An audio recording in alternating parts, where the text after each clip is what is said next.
My name is Hannah. I am 33 years old and I work as a certified public accountant. We had poured our entire life savings into the gorgeous Pennsylvania suburban home my husband called our fresh start. But just 8 days after moving in, the elderly woman who sold us the property showed up on my front porch. She slipped a folded piece of paper into my hand, looked nervously over her shoulder, and whispered that my husband had lied to me and that I needed to come to the address on the paper alone. What she showed me later that afternoon proved the man I had loved and trusted for 7 years never actually bought that house for us at all. Before I tell you what I found at that address and how I dismantled my husband's entire life piece by piece, please take a moment to like and subscribe to this channel, but only if you believe that justice should always be served. Leave a comment and let me know what state you are watching from and what time it is right now. I read every single comment and I love connecting with you all. Now let me take you back to the morning my perfect life began to unravel.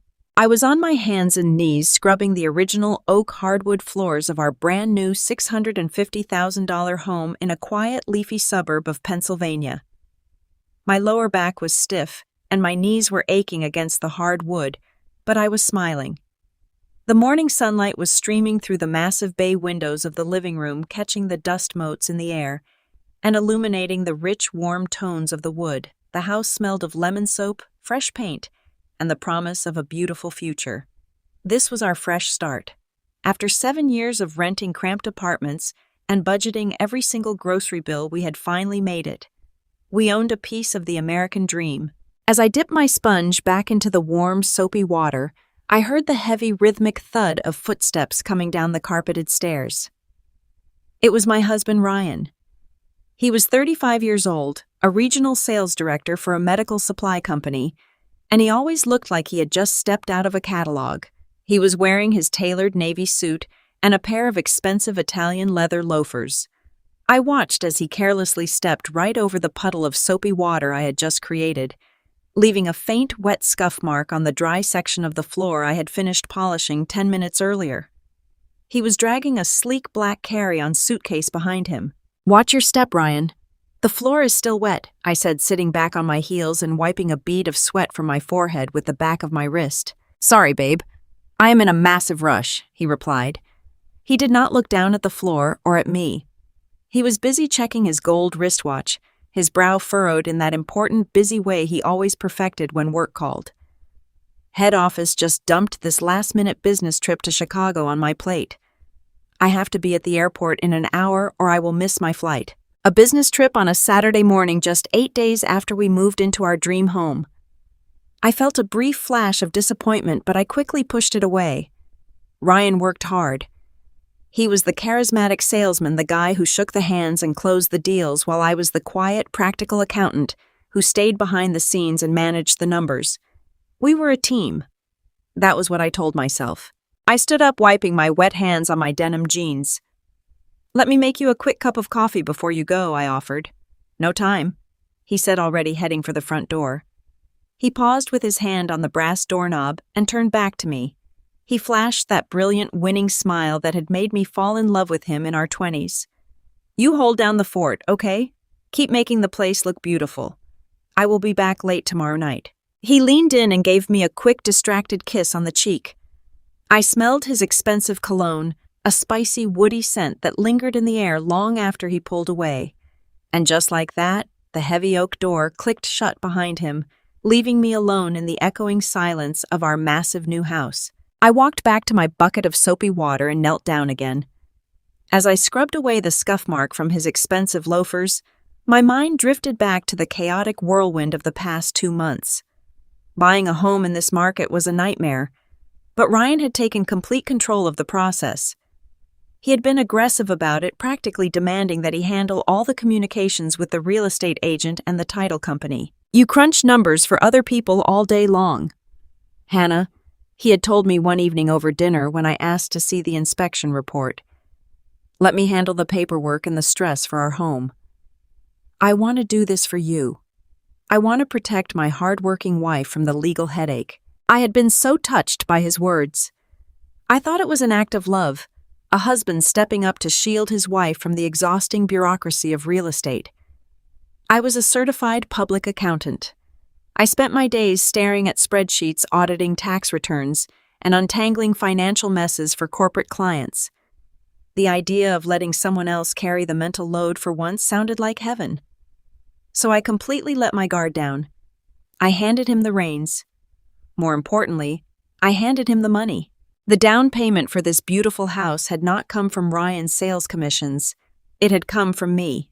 My father, a hardworking man who ran a small landscaping business his entire life, had passed away 2 years ago. He had worked tirelessly in the hot sun, callousing his hands to build a life for his family. When he died, he left me his life insurance policy. Combined with the money I had rigorously saved since my first day of work after college, I had exactly $150,000. It was my entire life savings. It was my safety net. It was my father's sweat and legacy condensed into a bank balance. When it came time to close on the house, Ryan told me the title company needed the funds wired immediately to secure the deal.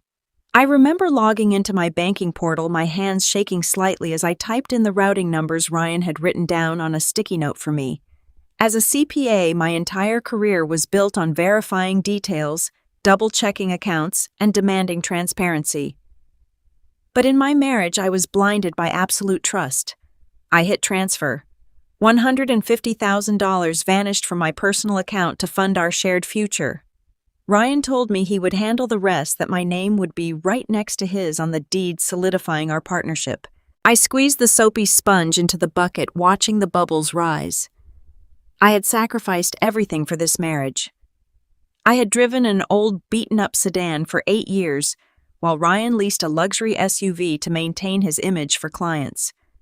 I had skipped vacations and packed my lunches so we could build this life. My financial sacrifice was the ultimate proof of my dedication. My quiet reflection was suddenly shattered by the sharp metallic jingle of keys turning in the front door lock. The door swung open, hitting the rubber wall stop with a loud thud. I did not even have to look up to know who it was. Only one other person had a key to our new home, a key Ryan had proudly handed over without asking me first. It was Brenda, my mother-in-law. Brenda marched into the foyer like a general inspecting a conquered territory. She was a woman in her late 60s who spent an extraordinary amount of money trying to look like she was in her late 40s. She wore a crisp white blazer, designer slacks, and a pair of sharp-pointed heels that clicked aggressively against my freshly cleaned floors. Her hair was sprayed into a stiff, immovable blonde helmet, and her eyes, sharp and calculating, immediately began scanning the room for flaws. "Hello, Hannah," she called out. Her voice was loud and piercing, completely shattering the peaceful morning silence. Ryan told me he had to fly out to Chicago. I figured I would drop by and see how the unpacking is coming along. She did not wait for an invitation. She walked right past the welcome mat and stepped onto the damp hardwood floor. "Hi, Brenda," I said, keeping my voice carefully neutral. I stood up, wiping my hands on my jeans again. "We are getting there. I am just giving the floors a deep clean today." Brenda stopped in the center of the living room and placed her hands on her hips. She looked up at the vaulted ceilings, then over to the walls we had just painted a soft, modern beige. She let out a long, theatrical sigh. "I just do not understand this color choice, Hannah," she said, shaking her head. "It is so terribly drab. It looks like a waiting room at a dentist's office. Ryan has such vibrant taste. I'm surprised he let you pick this out." "It is a neutral tone, Brenda. It helps open up the space," I replied, fighting the urge to grind my teeth. She waved a manicured hand dismissively. "Well, I suppose it matches your personality. Always so practical." She turned her sharp gaze down to me, looking at my messy bun, my old t-shirt, and my soapy knees. She offered a tight, condescending smile. "You know you really are incredibly lucky, Hannah," she said, her tone dripping with fake sweetness. "A simple number cruncher like you landing a man like my son. Ryan is a regional director now. He is handsome, he is ambitious, he provides beautifully. He could have married anyone. He used to date that gorgeous marketing executive, remember? But he chose you. You should be down on your knees thanking him for putting a roof like this over your head." I felt my fingernails dig into the palms of my hands. My heart hammered against my ribs. I wanted to scream. I wanted to look this arrogant woman in the eye and tell her the truth. I wanted to tell her that her precious, ambitious son did not put this roof over my head. I wanted to scream that my dead father's life insurance policy bought this house. I wanted to tell her that I was the one who funded this luxurious suburban dream while her son spent his salary on designer suits and expensive golf trips. But I bit my tongue. I swallowed the bitter taste of resentment and kept my mouth shut. Ryan had specifically begged me not to tell his mother about the financial arrangement. He had sat me down a week before the closing looking deeply vulnerable. "Please, Hannah," he had said, holding my hands. "My mother is so old-fashioned. She judges men entirely on their ability to be the sole provider.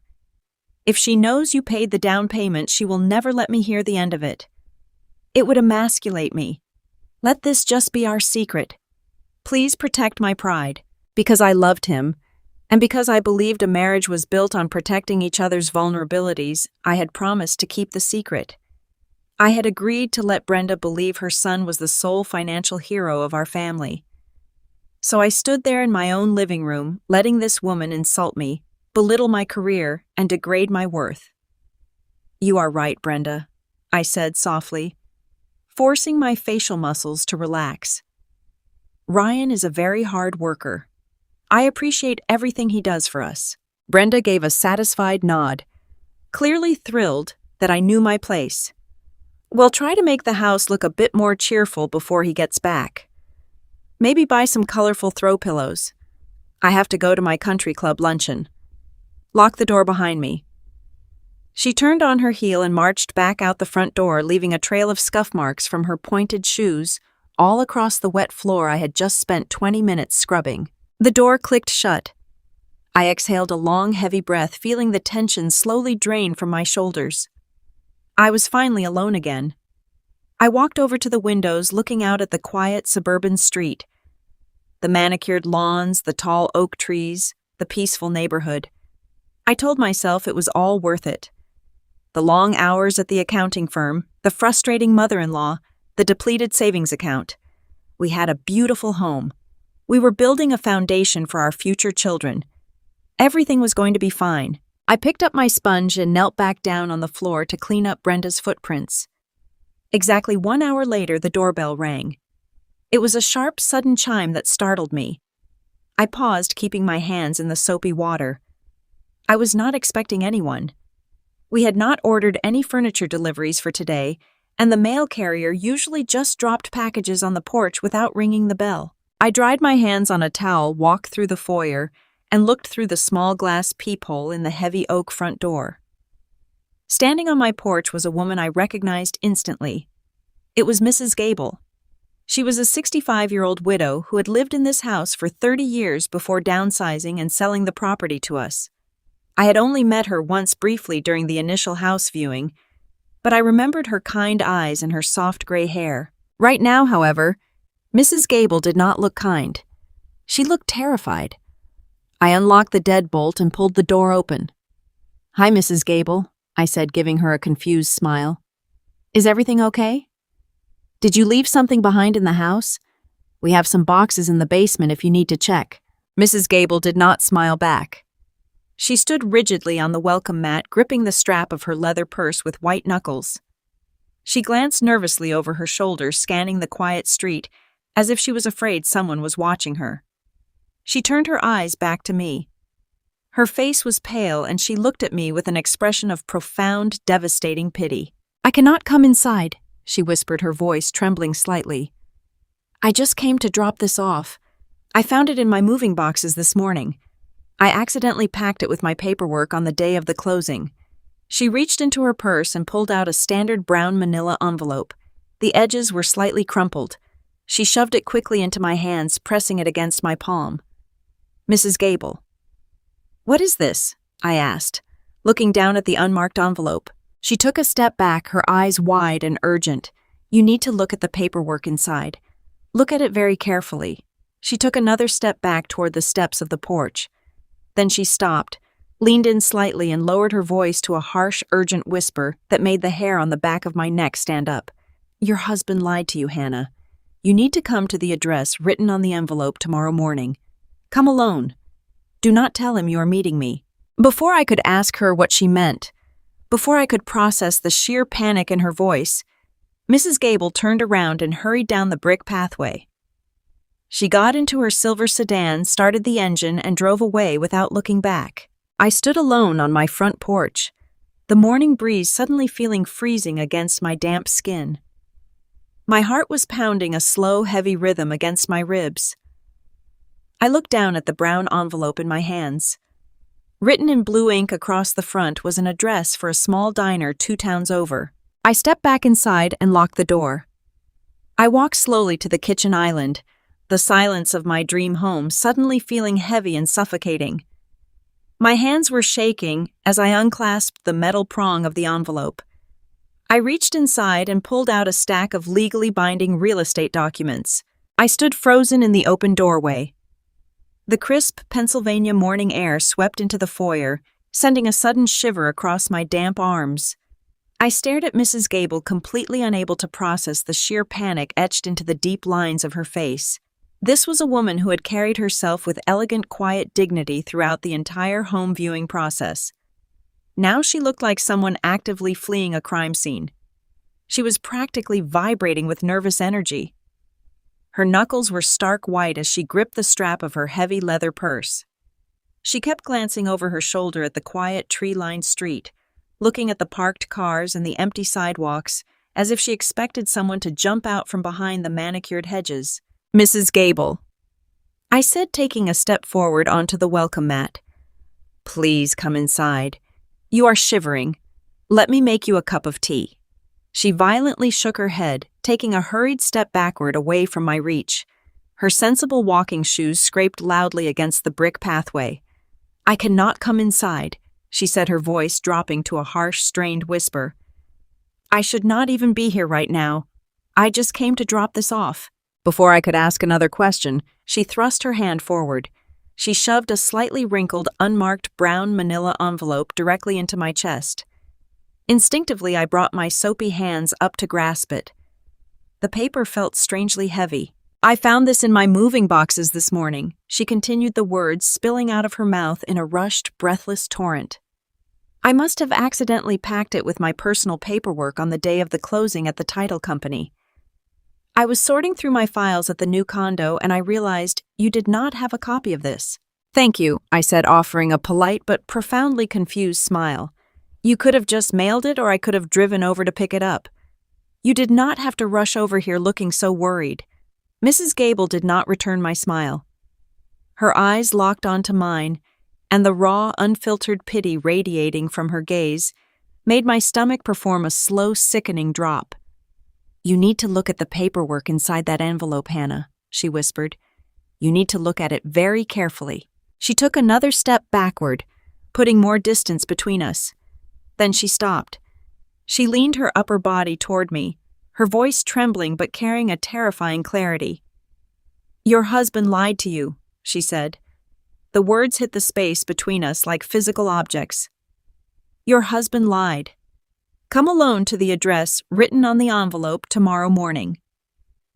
Do not tell him you are meeting me. Do not tell him I was here." "Mrs. Gable, what are you talking about?" I demanded.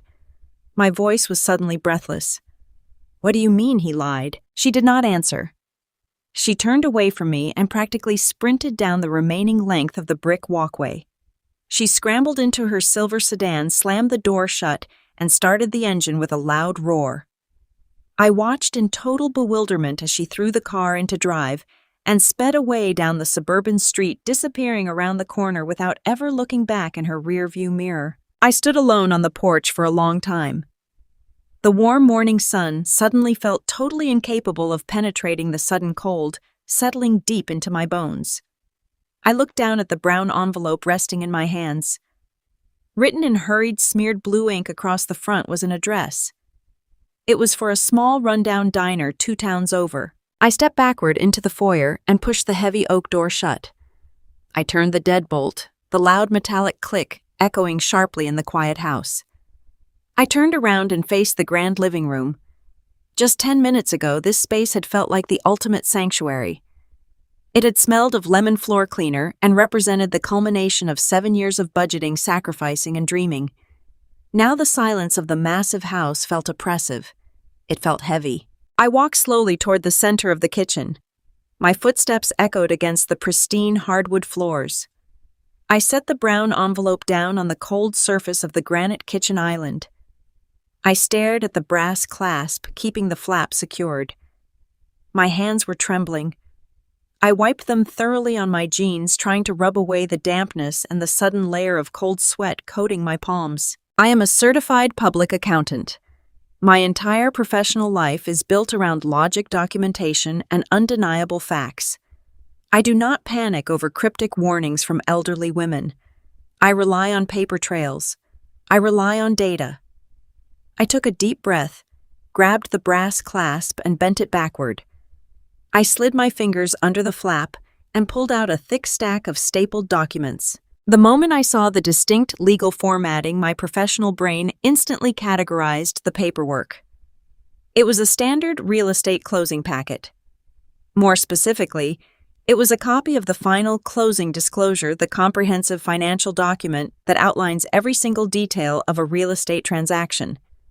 It lists the final loan terms, the closing costs, the prorated taxes, and most importantly, the exact legal names of the individuals taking ownership of the property. I smoothed the wrinkled pages flat against the granite countertop. I told myself there had to be a simple misunderstanding. Perhaps Ryan had structured the loan in a strange way to secure a better interest rate. Perhaps there was a clerical error regarding the escrow account. I took a steadying breath and began to audit the document just as I would audit a client's tax return. I scanned the top section of the first page. The property address was perfectly correct. Our address. I checked the settlement date. It was exactly 10 days ago. I checked the purchase price, $650,000. Every number aligned perfectly with the figures Ryan had verbally confirmed with me before he went to the title company alone. Then I moved my index finger down to the section of the document clearly labeled Borrower Information. This is the section that dictates who legally holds the title and the mortgage. I expected to see 2 names printed in bold black ink, Ryan Mitchell and Hannah Mitchell. I looked at the printed text. I blinked. I felt a strange buzzing sensation building behind my ears. I rubbed my eyes hard, convinced my vision was blurring from the stress of the morning. I opened my eyes and looked at the paper again. The ink had not changed. The letters remained rigidly fixed to the page. The names listed under the borrower section were Ryan Mitchell and Jessica Sutton. My name was nowhere on the document. It was completely absent. It had been erased from the transaction entirely. I frantically flipped to the final signature page of the disclosure packet. There were 2 distinct signatures in blue pen at the bottom of the page. One was Ryan's messy, familiar scrawl. The other was an elegant looping signature that clearly read Jessica Sutton. I stood absolutely paralyzed in my beautiful, freshly cleaned kitchen. The air in the room felt impossibly thin. I could not pull enough oxygen into my lungs. Jessica Sutton. The name echoed in my mind, growing louder and louder until it became a deafening roar. Jessica Sutton was not a stranger. She was the bright, energetic, highly recommended real estate agent Ryan had brought into our lives 3 months ago. A flood of recent memories crashed into my consciousness with the brutal force of a physical blow. I remembered Jessica walking us through this exact house during the open house tour. I remembered her flawless blonde hair, her perfectly tailored pencil skirts, and the overpowering scent of her expensive floral perfume. I remembered how she always stood just a fraction of an inch too close to Ryan when pointing out the crown molding. I remembered the lingering laughs they shared over jokes I did not quite understand. I had wanted to use my college roommate, a trusted local broker, to handle our house hunt. But Ryan had aggressively shut that idea down. He had argued with me for hours, insisting that his colleague had recommended Jessica as the absolute best closer in the county. He claimed she had access to off-market listings we would never see otherwise. He manipulated me into trusting her. I remembered the endless late-night phone calls Ryan took in the garage, claiming he was aggressively negotiating interest rates and inspection contingencies with Jessica.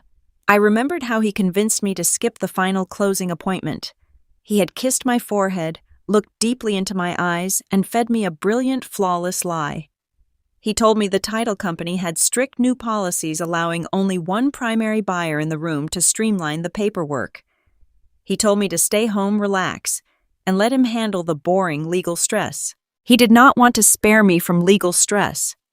He wanted to ensure I was nowhere near the building when he signed the legal documents, making his mistress the co-owner of our home.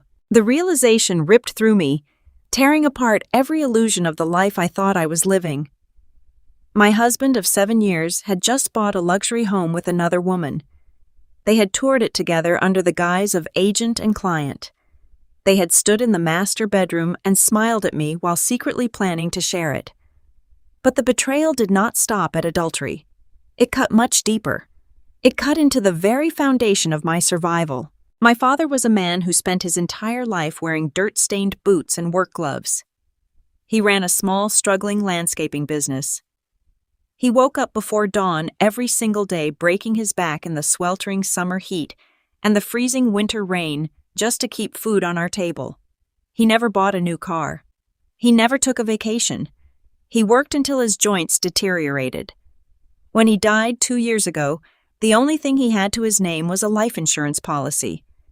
He left it entirely to me, his only daughter, to ensure I would have the financial security he never enjoyed. Combined with my own rigorous savings, I had wired $150,000 to secure this house. I had handed over my father's blood, sweat, and legacy to build a safe haven for my marriage. Ryan had taken my dead father's money to buy a love nest for his mistress. I gripped the edge of the granite kitchen island. My knuckles turned stark white. The buzzing in my ears escalated into a high-pitched ringing. For one fleeting, chaotic fraction of a second, I felt the overwhelming urge to drop to my hands and knees on the wet hardwood floor and scream until my vocal cords tore. I wanted to sweep my arm across the counter and shatter the expensive coffee maker against the wall. I wanted to weep for the 7 years of loyalty, sacrifice, and blind trust that had just been exposed as a grotesque, humiliating joke. But the tears did not fall. The sorrow did not come. The magnitude of the deception was too massive for tears. The shock pushed past my grief and instantly calcified into a state of absolute icy clarity. A cold, calculating fury settled deep into my chest, steadying my shaking hands and slowing my racing heart. I am not just a wife. I am a forensic auditor. I hunt down financial discrepancies for a living. I expose corporate fraud. I find missing pennies buried beneath thousands of pages of deceptive ledgers. I dismantle complex lies using nothing but numbers. Ryan thought he could treat me like a naive, obedient maid. He thought he could steal the ultimate safety net my father left me and simply erase me from the equation. He thought because I was quiet and practical, I would be weak. He was incredibly wrong.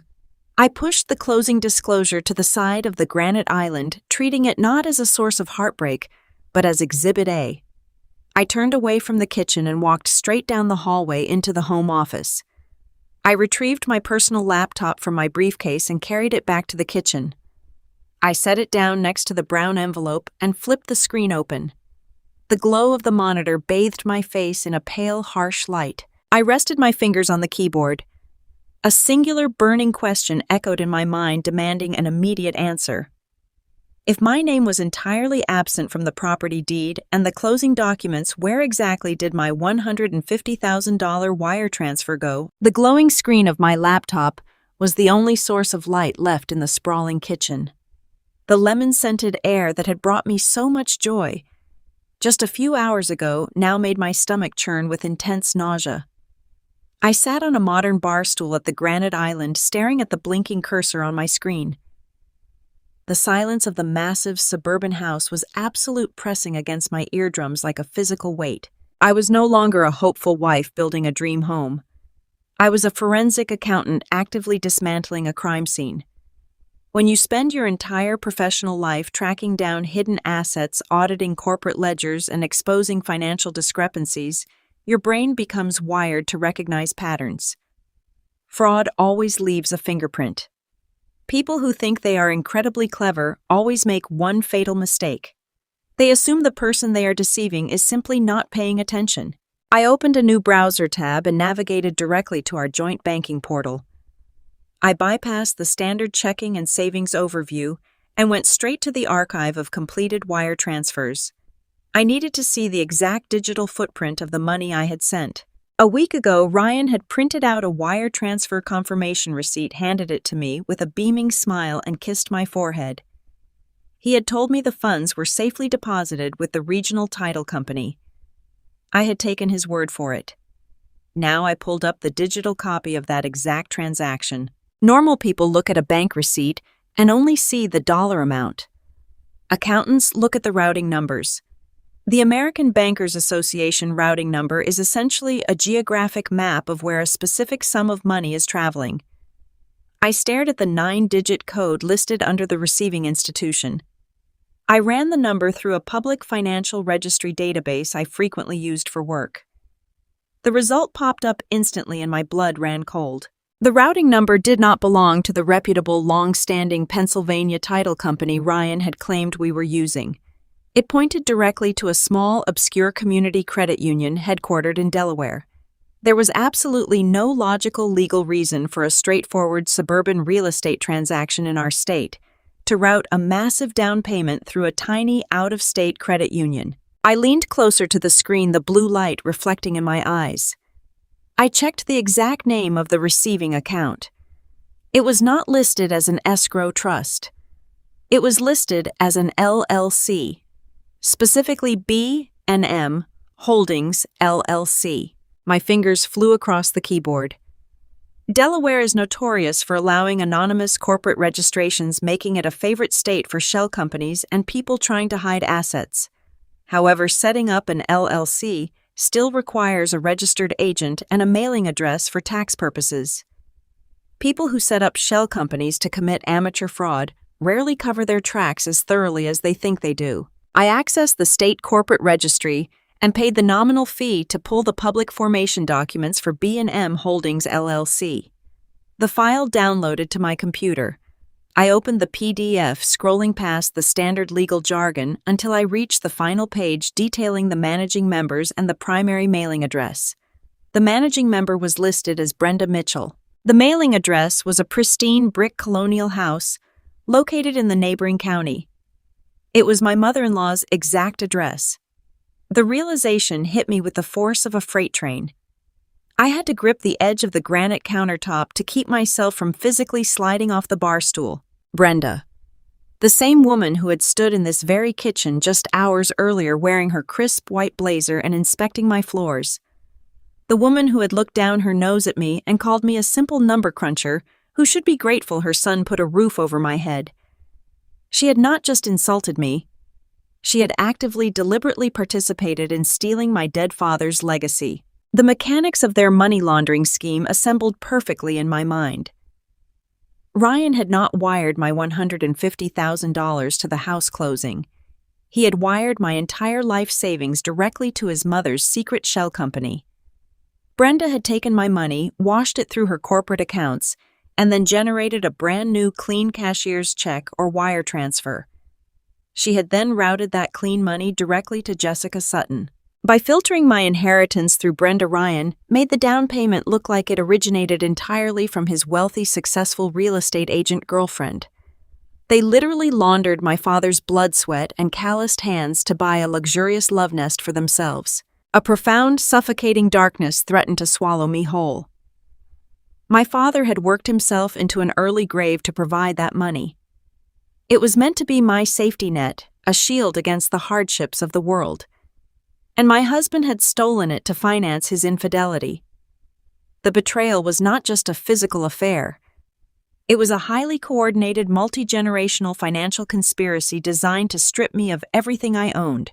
I took a sharp, ragged breath. I refused to cry. Tears were a luxury I could no longer afford. I needed data. I needed every single piece of evidence I could find before Ryan returned from his fake business trip. I navigated back to our primary joint banking dashboard.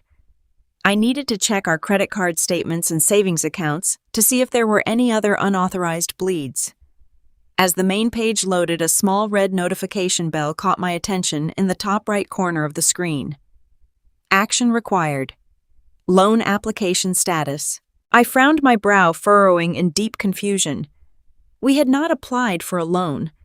We had deliberately avoided taking out any extra credit because we had just purchased this house in cash using my savings.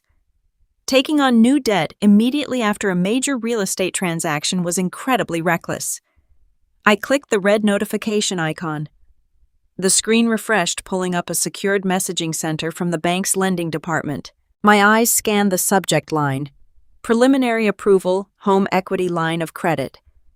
A second mortgage. I clicked open the attached summary document. The amount requested made my jaw drop open in absolute horror. $200,000. Ryan was actively attempting to borrow a massive sum of cash against the fully paid equity of the home we supposedly just bought. I opened the detailed PDF application files.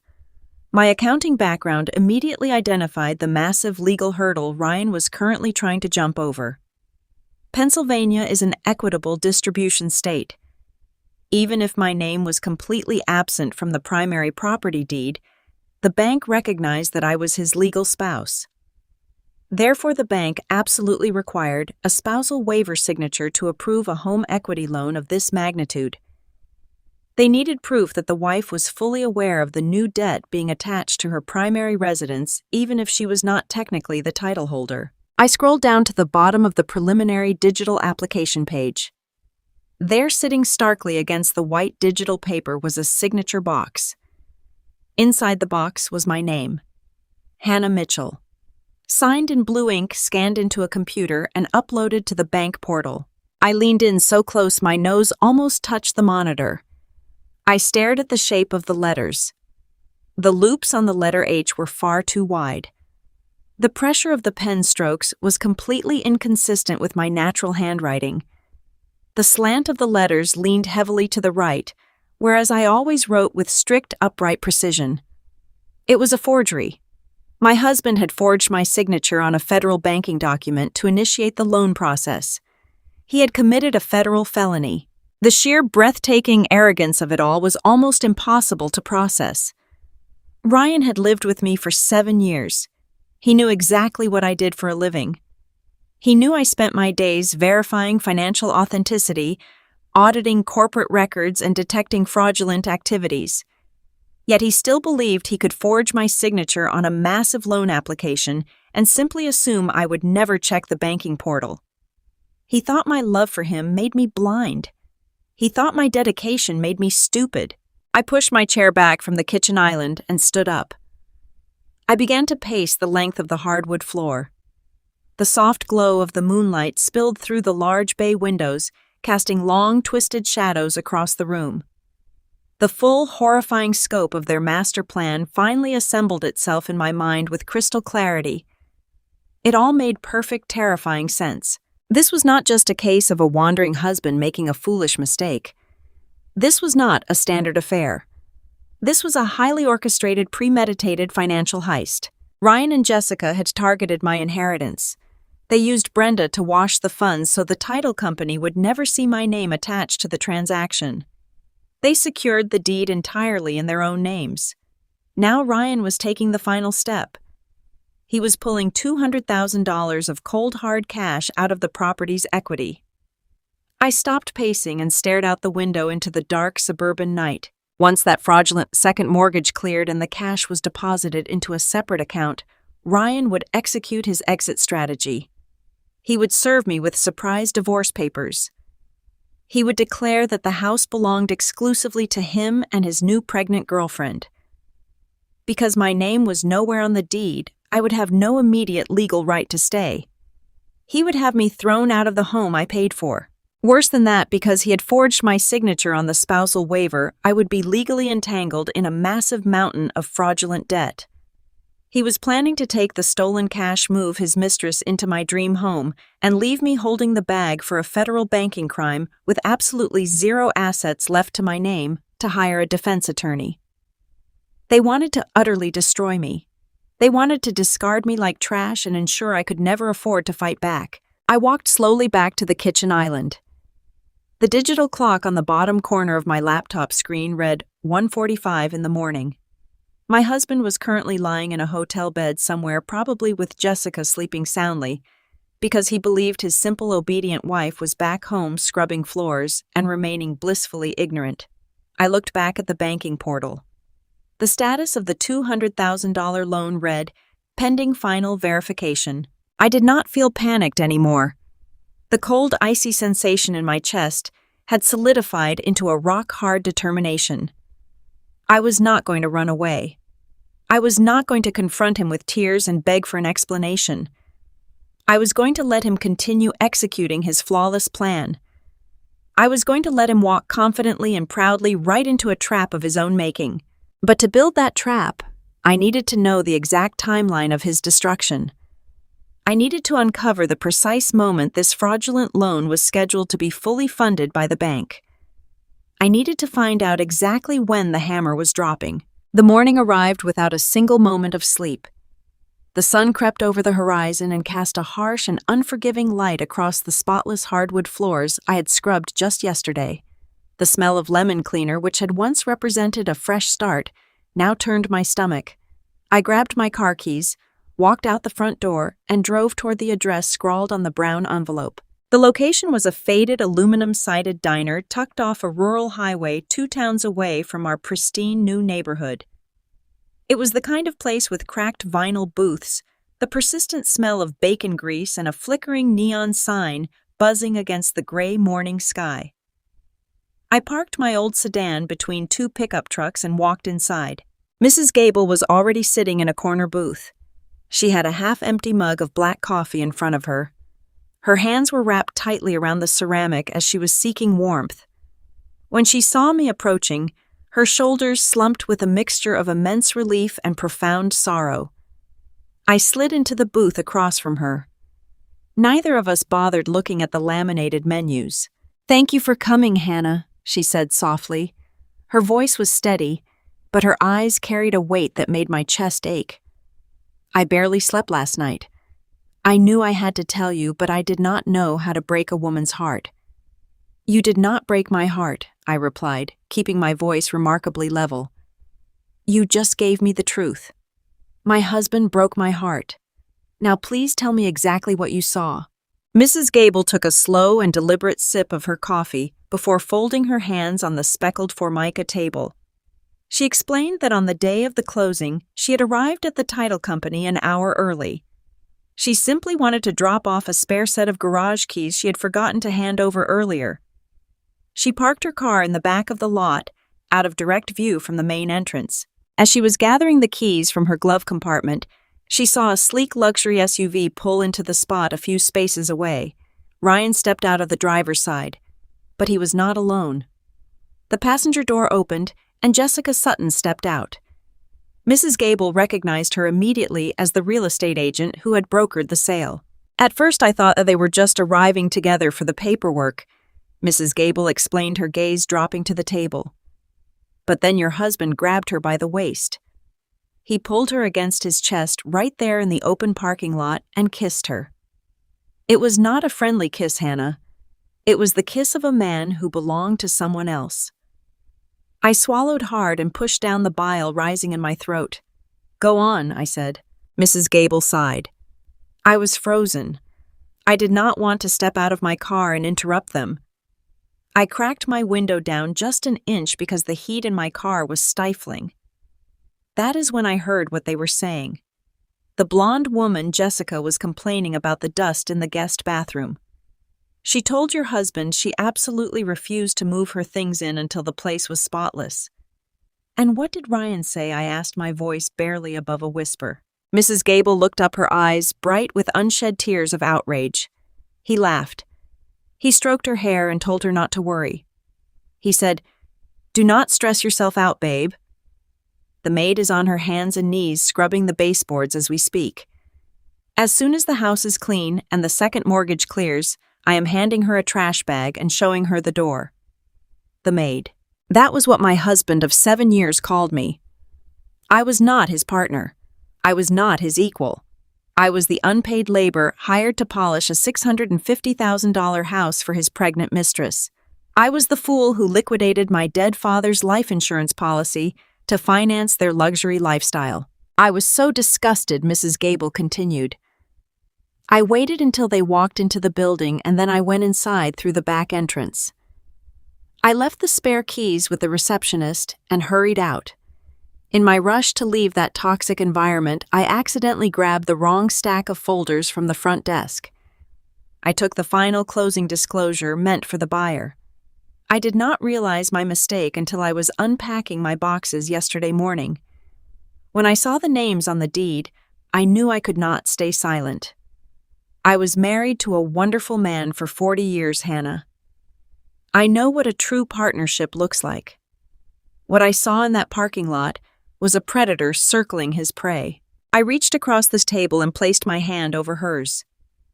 You did the right thing, I told her. You gave me the one thing I needed most. You gave me the gift of time. I left the diner with my mind operating at a terrifying speed. The emotional shock had completely burned away and left behind a cold and mechanical focus. I am an auditor.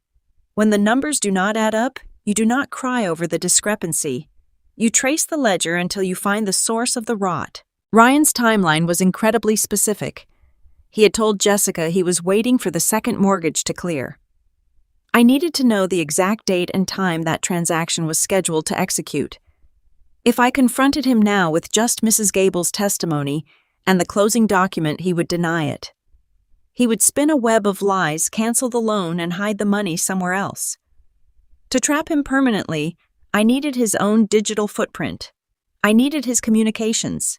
I drove back to the house with my knuckles white against the steering wheel. Ryan was scheduled to be in Chicago until tomorrow evening. The house was completely empty and completely silent. It felt entirely different now. Yesterday it had felt like a sanctuary. Today it felt like a massive and expensive crime scene. I walked directly to the spare bedroom we had designated as his home office. He had insisted on buying a heavy, imposing mahogany desk to match his new executive title. I sat down in his leather chair and began opening drawers. I bypassed the files, the pens, and the stacks of business cards. I was looking for a specific piece of hardware. Ryan was a man obsessed with upgrading his technology. Every time a new tablet or phone hit the market, he had to have it. But he was also notoriously lazy about data security. He never wiped his old devices before tossing them aside. In the bottom right drawer, buried beneath a tangle of charging cables and old tax returns, I found it. His old tablet. He had discarded it 6 months ago when he bought the newer model because he was complaining that the battery life was getting weak. But I knew Ryan's habits. He synced every single device to the same cloud account so he could access his messages seamlessly from his phone, his work computer, and his personal tablets. If this old device was still logged in, it would be a live mirror to his current phone. I plugged the tablet into the wall charger and waited. The screen remained black for 10 agonizing minutes. I stared at the blank glass while I was calculating my next move if this failed. But then the white logo appeared. The screen flared to life and prompted me for a 4-digit passcode. He had changed it. It was no longer my birth year, which had been his password for the first 5 years of our marriage. I sat back and channeled my knowledge of his massive and fragile ego. What would a narcissist who just pulled off a massive financial heist use as his daily code? It would not be Jessica's birthday. That required caring about someone else. I typed in the exact street number of our new house. The screen unlocked instantly. My breath caught in my throat. I tapped the green messaging icon. The application opened and the screen flooded with unread notifications. I did not have to search hard. Pinned to the very top of his message list were 2 active threads.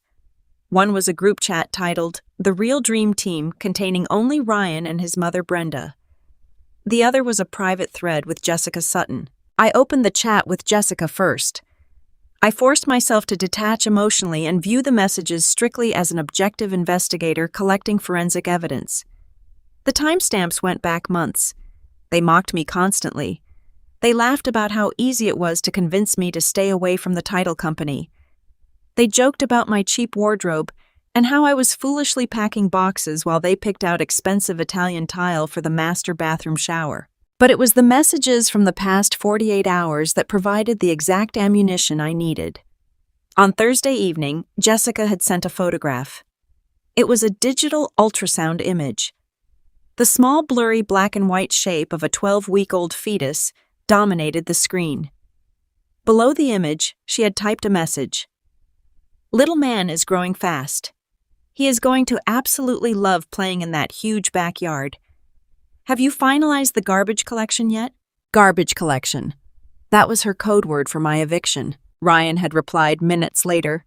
"Do not worry, beautiful. The bank confirmed the equity line funds will clear fully into my private account this upcoming Friday morning. 200 grand tax-free. Saturday we play host to the pastor and the regional vice president. We show them what a perfect and stable family man I am. Sunday morning I hand her the divorce papers and the eviction notice. She is not on the deed, so the cops will physically remove her by Monday if she refuses to leave. She will be too broke and shell-shocked to even hire a lawyer." I sat perfectly still and absorbed the sheer and breathtaking malice of his plan. He was not just cheating on me. He was setting me up to be completely annihilated.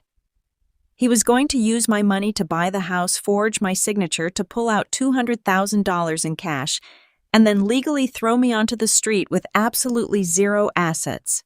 He was going to invite our church pastor and his corporate boss to a party just to establish an alibi of normalcy before destroying my life. I backed out of Jessica's thread and clicked on the group chat with Brenda.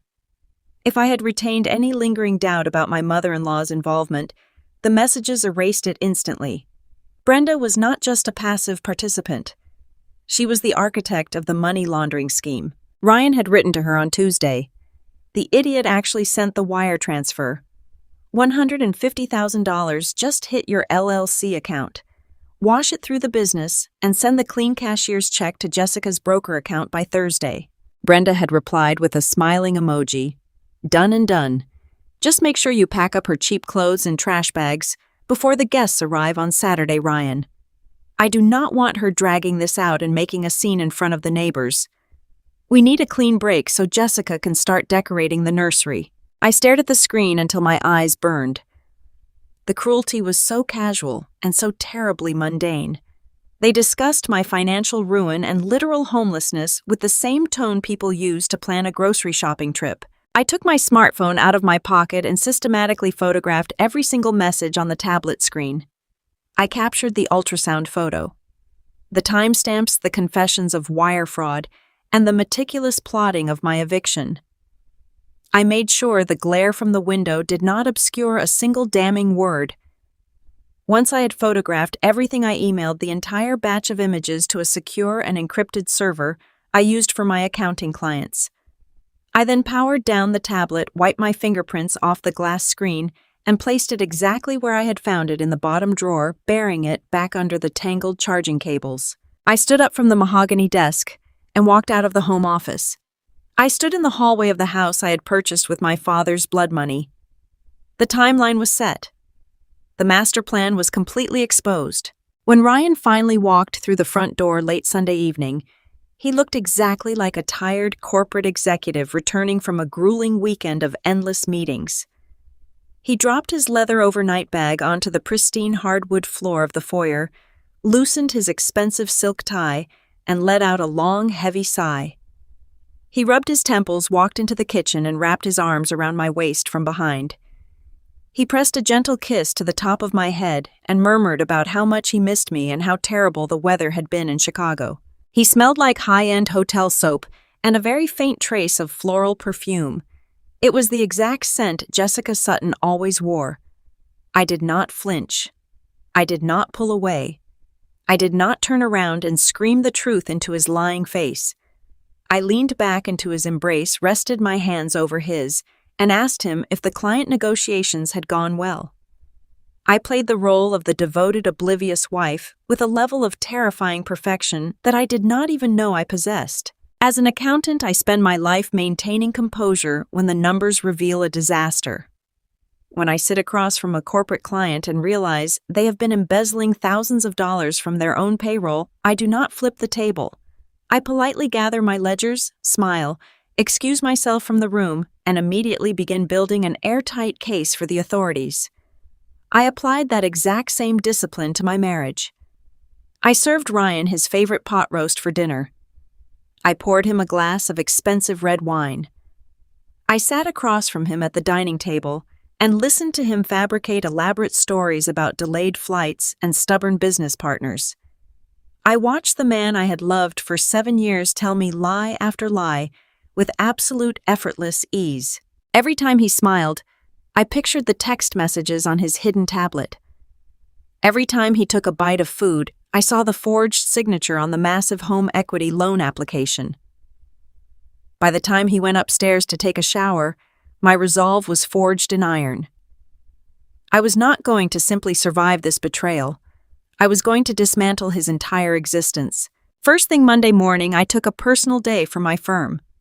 I put on my sharpest business suit, gathered the thick manila folder containing all the evidence I had meticulously compiled over the weekend, and drove downtown. I did not go to a regular divorce attorney. A standard family law practitioner would simply argue over the division of the house and the return of my funds. I needed someone entirely different. I needed a shark. Thomas Sterling operated out of a high-rise office building with sweeping views of the city skyline. He was a legendary litigator who specialized exclusively in high-asset divorces and complex real estate fraud. He was a man in his late 50s with sharp calculating eyes, silver hair, and a reputation for completely destroying white-collar criminals in civil court. He did not offer warm smiles or platitudes when I sat down in his leather guest chair. He just asked for the facts.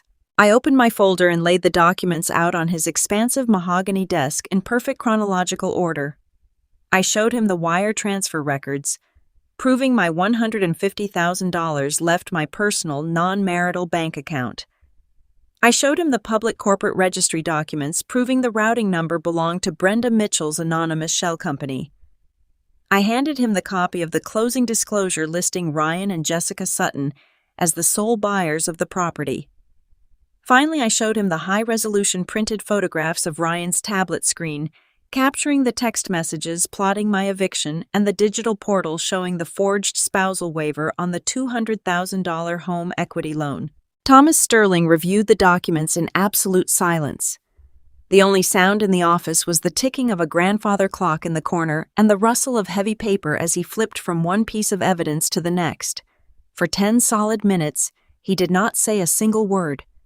He cross-referenced the dates, examined the forged signature, and read the text messages outlining Ryan's master plan to leave me homeless and bankrupt.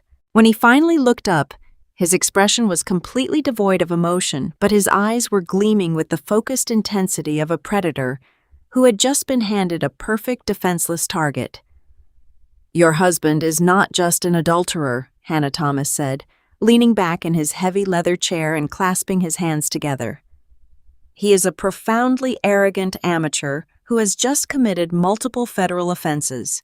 I kept my back perfectly straight. "I need to know exactly what kind of legal leverage I have, Thomas. I need to know if I can get my father's money back, and I need to know what happens to them." Thomas tapped his index finger against the stack of papers. "Let us break down the legal guillotine your husband has built for himself. First, we have the initial down payment. Because you used funds exclusively from your father's life insurance policy and your own separate savings account, that money is legally classified as non-marital property.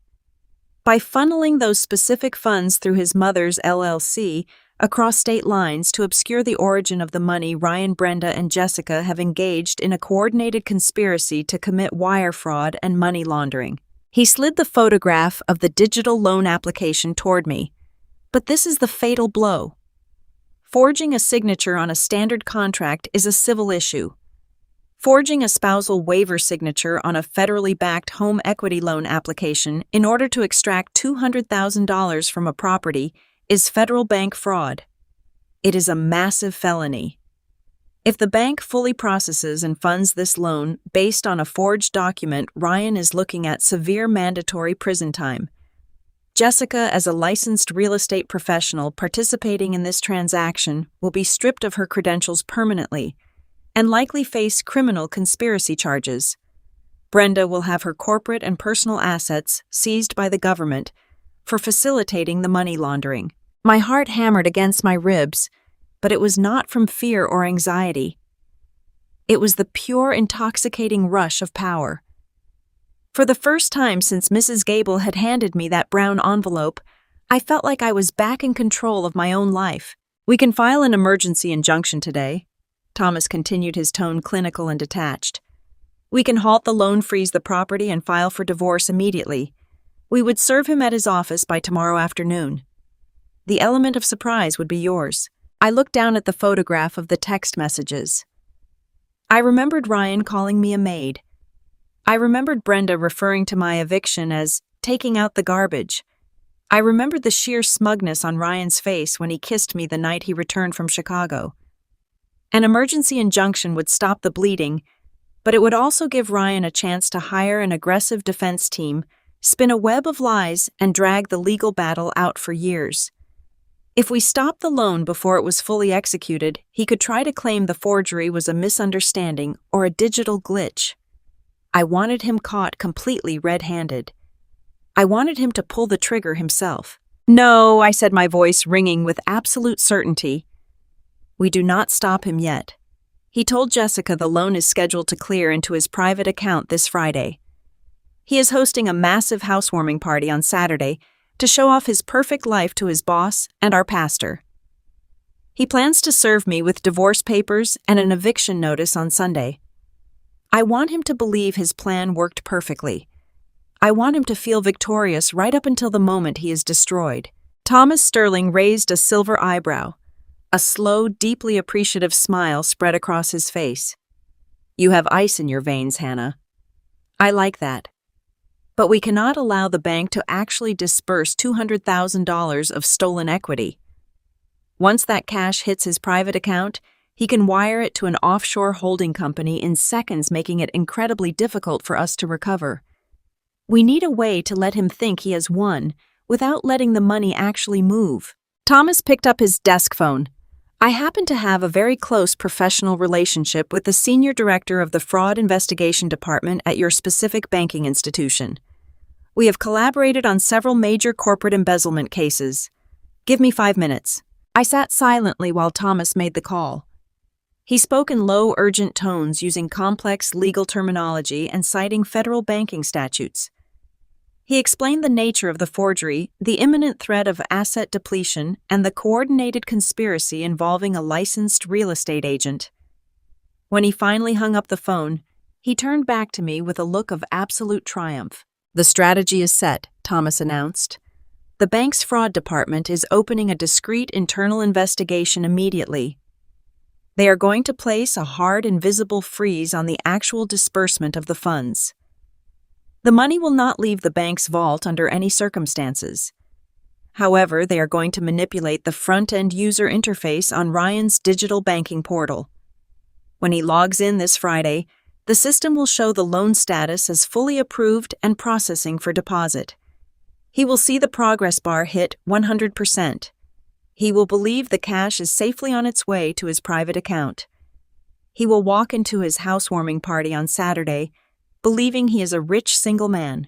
A wave of profound relief washed over me. The trap was perfect. Ryan was going to build his own gallows stand on the trapdoor and tie the noose around his own neck, all while smiling for his guests.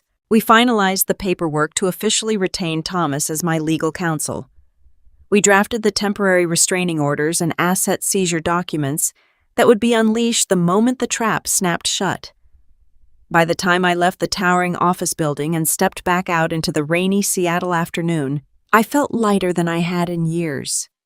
The heavy burden of betrayal had been replaced by the sharp-focused energy of a woman executing a flawless audit.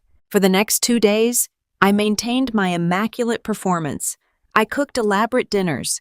I picked up Ryan's dry cleaning. I spent hours organizing the catering and finalizing the guest list for the housewarming party. Ryan was practically vibrating with nervous excitement.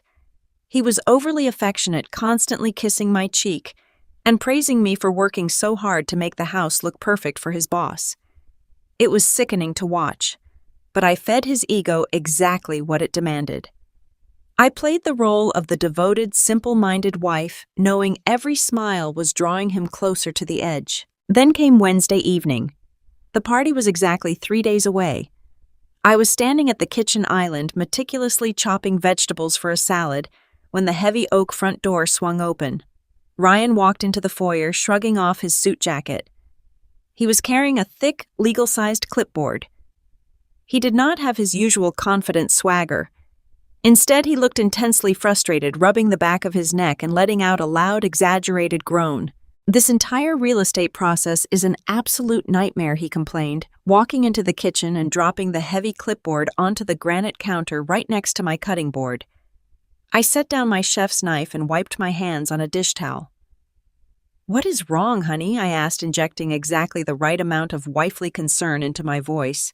I thought all the closing paperwork was completely finished. Ryan sighed heavily, leaning against the counter and running a hand through his perfectly styled hair.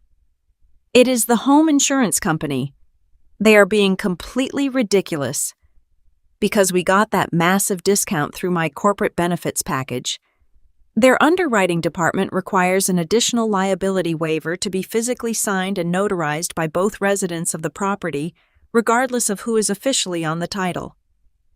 It is just bureaucratic red tape, but the broker says if we do not get it filed before the weekend, they might suspend our coverage.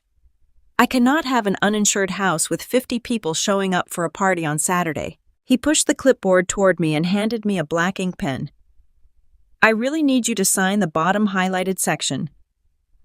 "Hannah, I already signed my portion at the office today. I know you are busy cooking, but it will only take 2 seconds. Just sign on the dotted line so I can scan it over to the insurance agent and get this headache off my plate." He tried to sound casual. He tried to make it seem like an annoying, trivial chore. But I could see the slight tremor in his fingers. I could see the intense, hyper-focused way his eyes tracked the pen in my hand. He was desperate. I looked down at the document attached to the clipboard. The paper was dense with complex legal jargon, printed in a small, intimidating font, designed to make the average person skip reading and just sign at the bottom. But I am not an average person. I am a CPA. I read legal contracts for breakfast. My eyes immediately scanned the bold capitalized header at the very top of the page. It was not a home insurance liability waiver. It was not a bureaucratic safety requirement. It was a quitclaim deed. A quitclaim deed is a powerful, absolute legal instrument. In the state of Pennsylvania, even if a spouse's name is not on the primary property deed, they still retain an equitable interest in the marital home. They have legal rights to the value of the property acquired during the marriage. The only way to completely and permanently sever those rights is to have the spouse willingly sign a quitclaim deed, legally abandoning any and all claims to the real estate. Ryan knew that forging my signature on the loan application was highly risky. He knew that when he served me with divorce papers, a competent lawyer could potentially trace the stolen inheritance funds and place a lien on the house. He needed my actual physical signature on this specific piece of paper to build an impenetrable legal wall around his stolen asset. He wanted me to voluntarily hand him the keys to my own destruction. I stared at the dotted line at the bottom of the page. Ryan stood perfectly still beside me, holding his breath, waiting for me to blindly follow his instructions. The sheer audacity of his manipulation hung in the air between us, thick and suffocating. He needed this signature before the party. It was the final crucial piece of his master plan. I picked up the black ink pen. I looked at the dotted line, then up at my husband's expectant, deceptive face. The trap was ready, but I needed to find a way to spring it without sacrificing my own legal standing. Ryan stood there in the center of our massive new kitchen, holding out his sleek black pen. His eyes were wide with a manufactured innocence that made my stomach turn. He looked exactly like the man I had married, the man who had promised to protect me and build a future with me. But beneath that handsome, polished exterior was a predator waiting for me to step blindly into his snare. I looked from the pen in his hand down to the thick stack of papers attached to the wooden clipboard. It was a quitclaim deed. This was a legal document specifically designed to strip me of every single legal right I possessed regarding the property. It was the absolute surrender of my equity. He wanted me to sign away the house I had bought with my dead father's sweat and blood. He stepped closer, closing the distance between us. He placed a warm, heavy hand on my shoulder and leaned down to kiss my cheek. "I know it is a lot of boring legal jargon, Hannah," he murmured. His voice was smooth, practiced, and dripping with a fake affection that made my skin crawl. The insurance company just needs to cover their bases before they issue the final policy. You know how these corporate underwriters are nowadays. They just want to make sure both spouses acknowledge the liability terms. It is just a minor formality so we can get our coverage active before the big party this weekend. Come on, babe. I am exhausted from the Chicago trip. Just sign right there on the dotted line so we can eat dinner and relax. The psychological warfare he was employing was truly breathtaking to witness. He was actively using my love, my trust, and my natural desire to make his life easier as weapons against me. He was weaponizing my compliance. If I had not spoken to Mrs. Gable on the porch, if I had not audited those bank records in the middle of the night, I would have taken his pen without a single second thought. I would have signed away my entire financial future just to save him a minor administrative headache. But I was no longer his naive, supportive wife. I was a certified public accountant building a federal case, and he was my target. I let out a soft sigh, playing the role of the tired but accommodating partner to absolute perfection. I gently pushed his hand away from my shoulder and offered him a warm, compliant smile. "You work so incredibly hard for us, Ryan," I said, making sure my tone was light and breezy. "I do not mind signing it at all if it helps you out. Let me just grab my favorite pen from my work bag. You know how much I hate writing with those cheap ballpoint pens from the bank." I turned my back to him and walked over to my leather briefcase resting on the entryway table.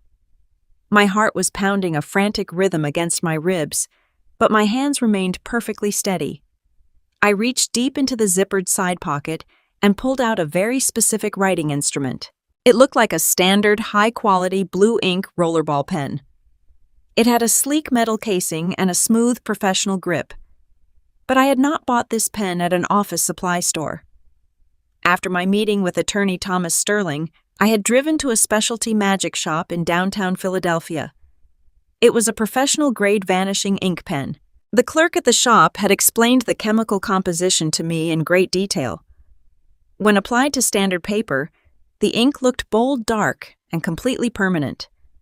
But due to a specific reaction with the oxygen in the ambient air, the chemical bonds would begin to break down the moment the liquid left the cartridge.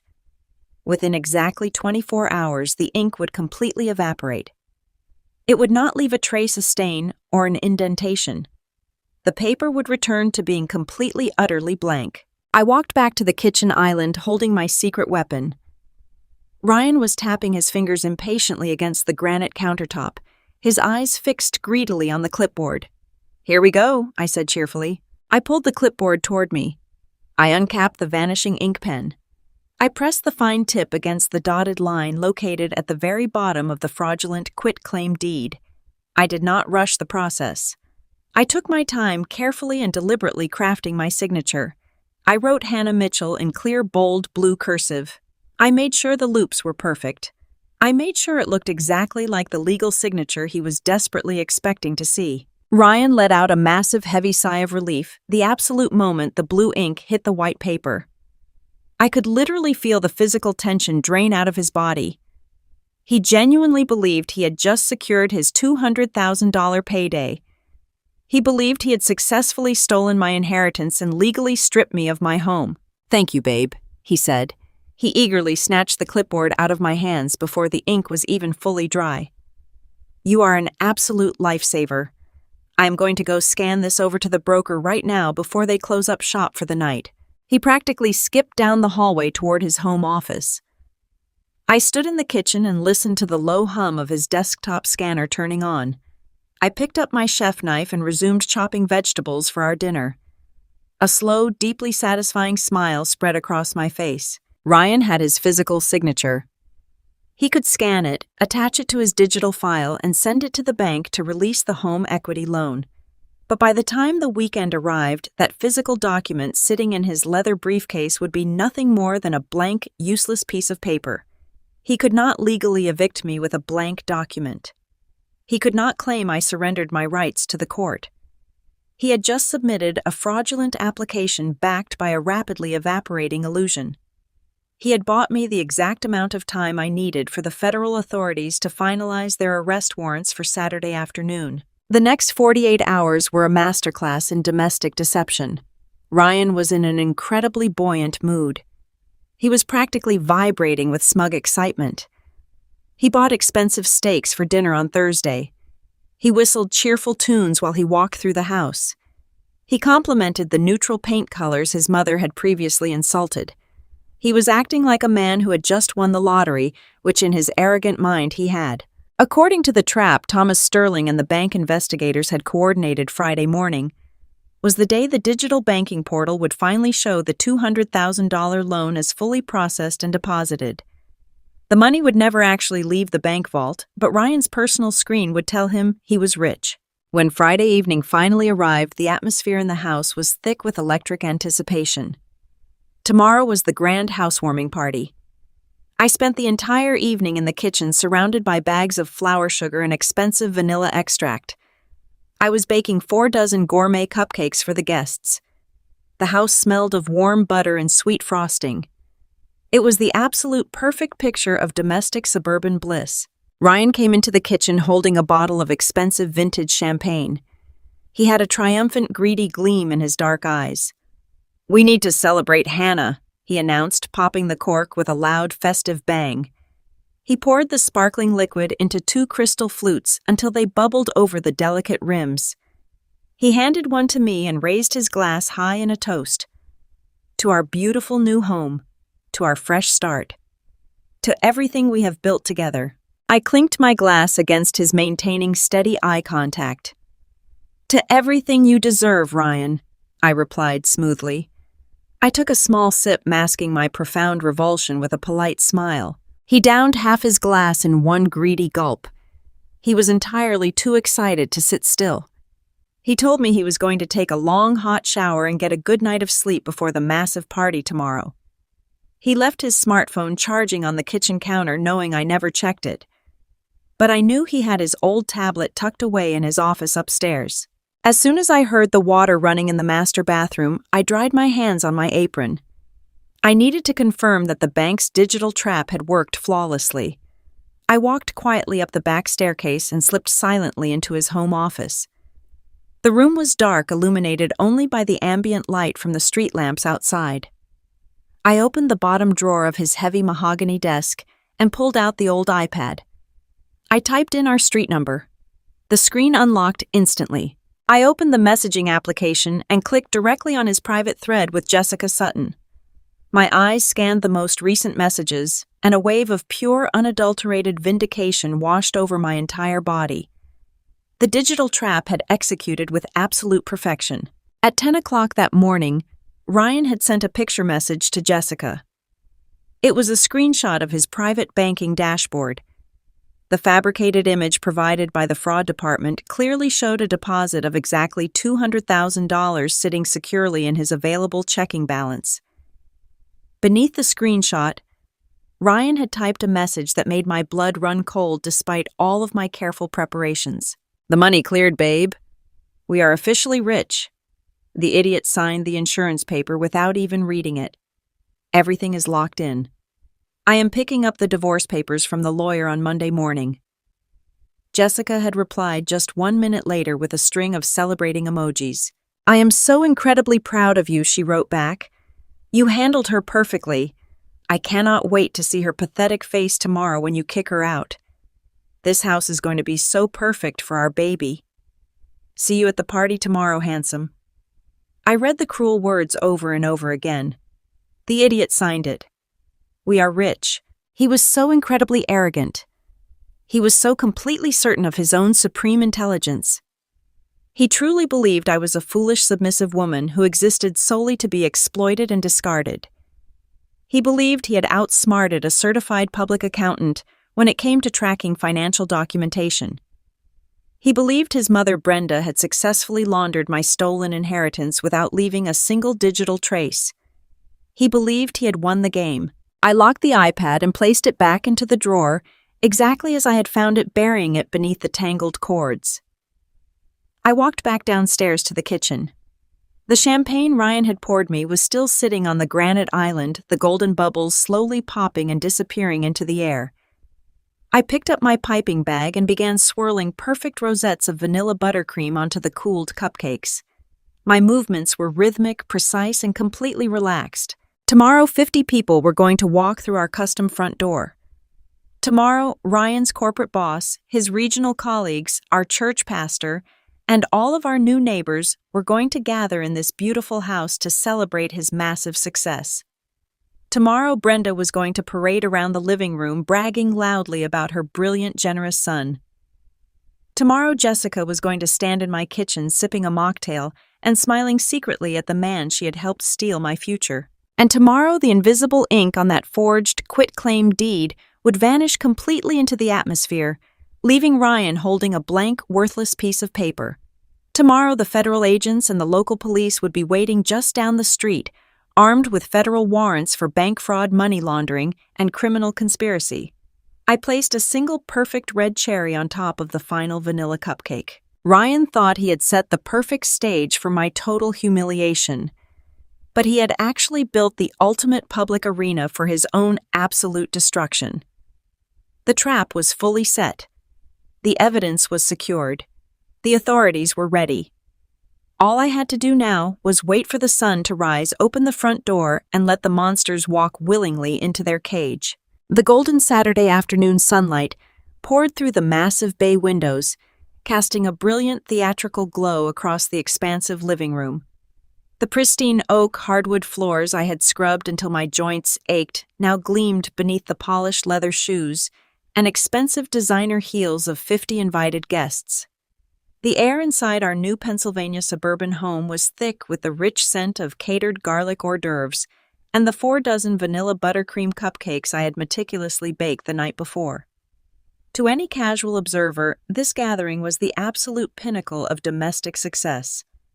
It was the American dream wrapped in a perfect, glossy, incredibly expensive package. But as I stood by the granite kitchen island, carefully arranging silver serving tongs next to a crystal punch bowl, I viewed the entire event through a completely different lens. I was not hosting a joyous housewarming party. I was presiding over a meticulously constructed crime scene. The heavy front door had chimed continuously for the first hour. Ryan greeted every single arrival with a booming, jovial voice and a firm, practiced handshake. He had specifically curated the guest list to include the most influential people in our social and professional circles. His regional vice president, a stern, imposing man named David, stood near the stone fireplace admiring the vaulted ceilings. Our community pastor, Reverend Thomas, a gentle man with silver hair and a trusting disposition, mingled near the patio doors, holding a small plate of appetizers. Ryan wanted a crowd of reputable, upstanding citizens. He wanted a captive audience to witness his fabricated narrative of the generous, successful husband providing a luxurious life for his wife. He desperately needed these people to form a solid wall of social proof for the devastating lie he planned to spin the very next morning when he handed me my eviction notice. And then the front door swung open to reveal the final crucial cast member of his delusional production. Jessica Sutton stepped right into our foyer. She played her assigned role to absolute perfection. She was dressed in a stunning, tailored emerald green dress that hugged her figure, and she carried a ridiculously large gift basket overflowing with artisanal cheeses and expensive crackers. She projected the exact image of the friendly, highly successful real estate agent dropping by to celebrate a freshly closed deal with her favorite clients. Ryan rushed over to take the heavy basket from her hands. I watched from the kitchen as their fingers brushed against each other. It was a microscopic touch, a fleeting moment of physical contact that lasted only a fraction of a second. But to a trained auditor actively looking for discrepancies, it was as loud as a blaring fire alarm. The absolute sheer audacity of bringing his pregnant mistress into the house I had purchased entirely with my deceased father's money was staggering. Jessica glided through the crowded room with effortless, practiced charm.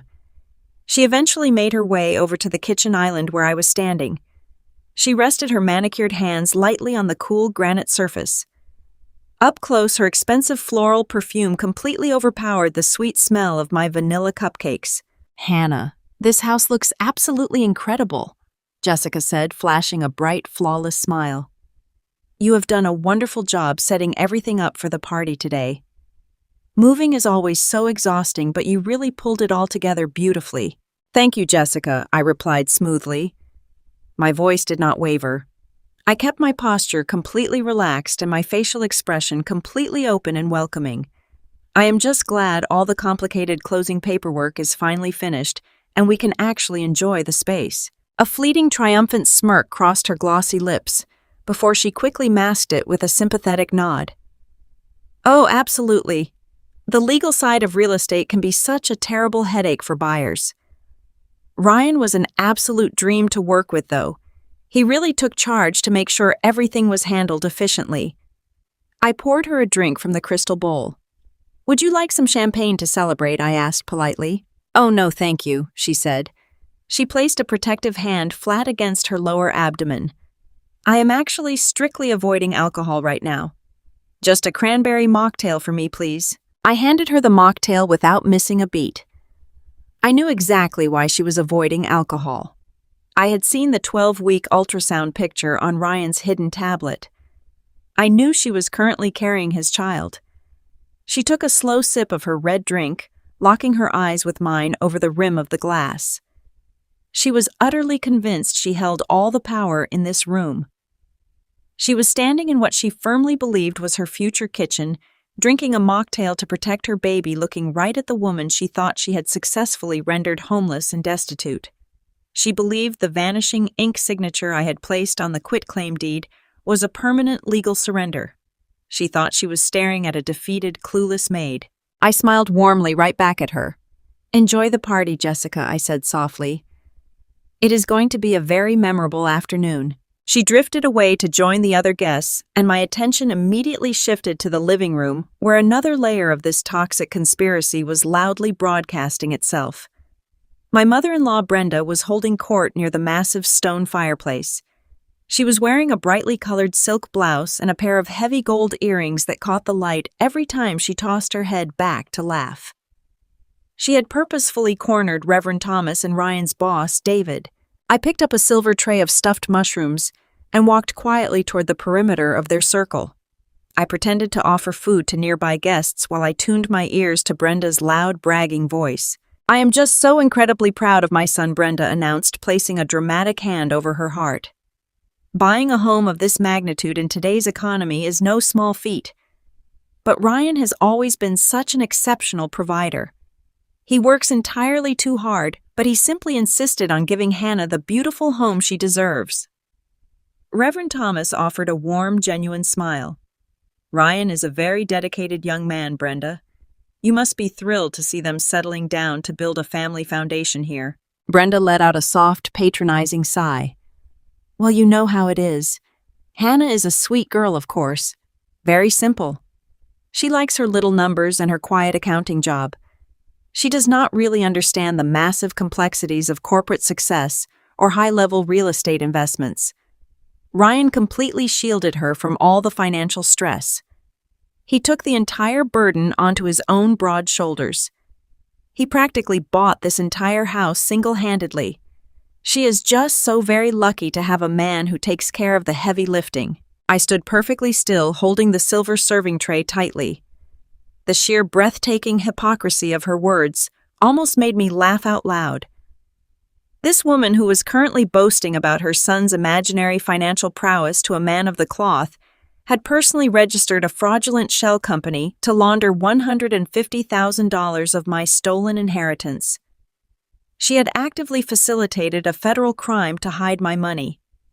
Now she was using the result of that severe crime to publicly elevate her son's social status while completely degrading my worth. I looked at Brenda's smug, painted face. I knew something she did not. I knew that at this exact moment, federal asset freeze orders were quietly settling over her own bank accounts and her own real estate deeds. I knew that the money she thought she had so cleverly washed was currently triggering severe alarms at the highest levels of the federal banking system. She was standing in a house I paid for, sipping champagne I bought, and bragging to my guests, completely unaware that her own financial life had already been effectively demolished. Suddenly, a heavy arm wrapped securely around my waist. I turned my head and found Ryan standing right beside me. He was practically glowing. His face was flushed with the intoxicating thrill of his perceived victory. He believed the massive home equity loan had fully cleared into his private checking account that morning. He firmly believed he was $200,000 richer. "Are you having a good time, babe?" he asked loudly, making absolutely sure that Reverend Thomas, his boss David, and Brenda were all watching us interact. "I am having a wonderful time," I replied, keeping my voice bright and pleasant.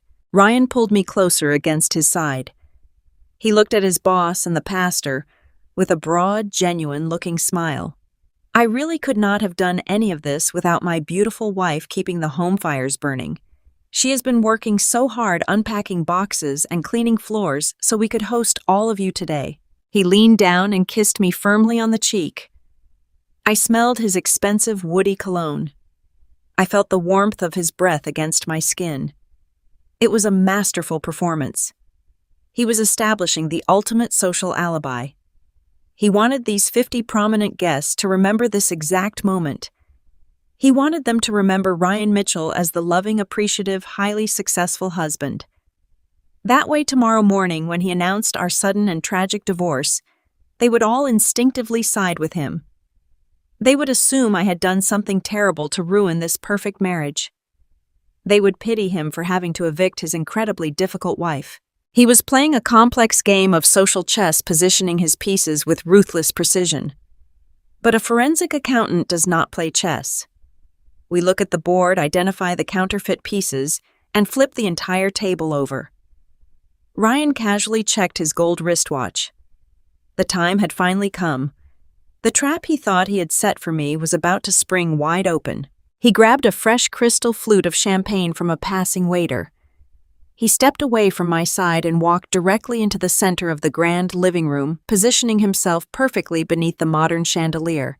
He picked up a silver spoon and began tapping it repeatedly against the side of the fragile crystal glass. Clink, clink, clink. The sharp, bright sound cut cleanly through the ambient noise of the party. The jazz music playing softly through the ceiling speakers seemed to fade away into the background. The low hum of 50 overlapping conversations slowly died down as heads turned one by one toward the center of the room. "Everyone gather around, please," Ryan called out. His voice was incredibly loud, dripping with an authoritative confidence that commanded immediate attention. If I could just have everyone's attention for a few moments. The guests began to shuffle closer, forming a large, expectant semicircle around him.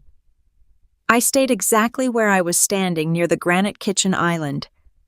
I had a perfect, unobstructed view of the entire room. I saw Brenda clasp her hands tightly together under her chin, her face shining with maternal pride. I saw David, the regional vice president, cross his arms and nod approvingly at his top salesman. I saw Jessica standing near the hallway archway, holding her cranberry mocktail, biting her lower lip to hide a massive, greedy smile. Ryan stood tall, expanding his chest, soaking in the undivided attention of the massive crowd. He looked around the room, making deliberate eye contact with the most important guests. "I want to thank every single one of you for taking the time out of your busy weekends to come and celebrate with us today," Ryan began. His voice was smooth and perfectly modulated. "Standing in this beautiful home looking out at all these wonderful faces, I am just overwhelmed with gratitude." He paused for dramatic effect. The audience was completely captivated. "Buying this house was a monumental journey," he continued. "It took a lot of late nights, a lot of aggressive negotiations, and a lot of very difficult financial planning. But I was determined to secure this property. Because a home is not just a building made of wood and brick. A home represents a strong foundation. It represents the starting line for a completely new chapter in life." Jessica took a tiny sip of her drink, her eyes locked intensely on Ryan. She knew exactly what he meant by a new chapter.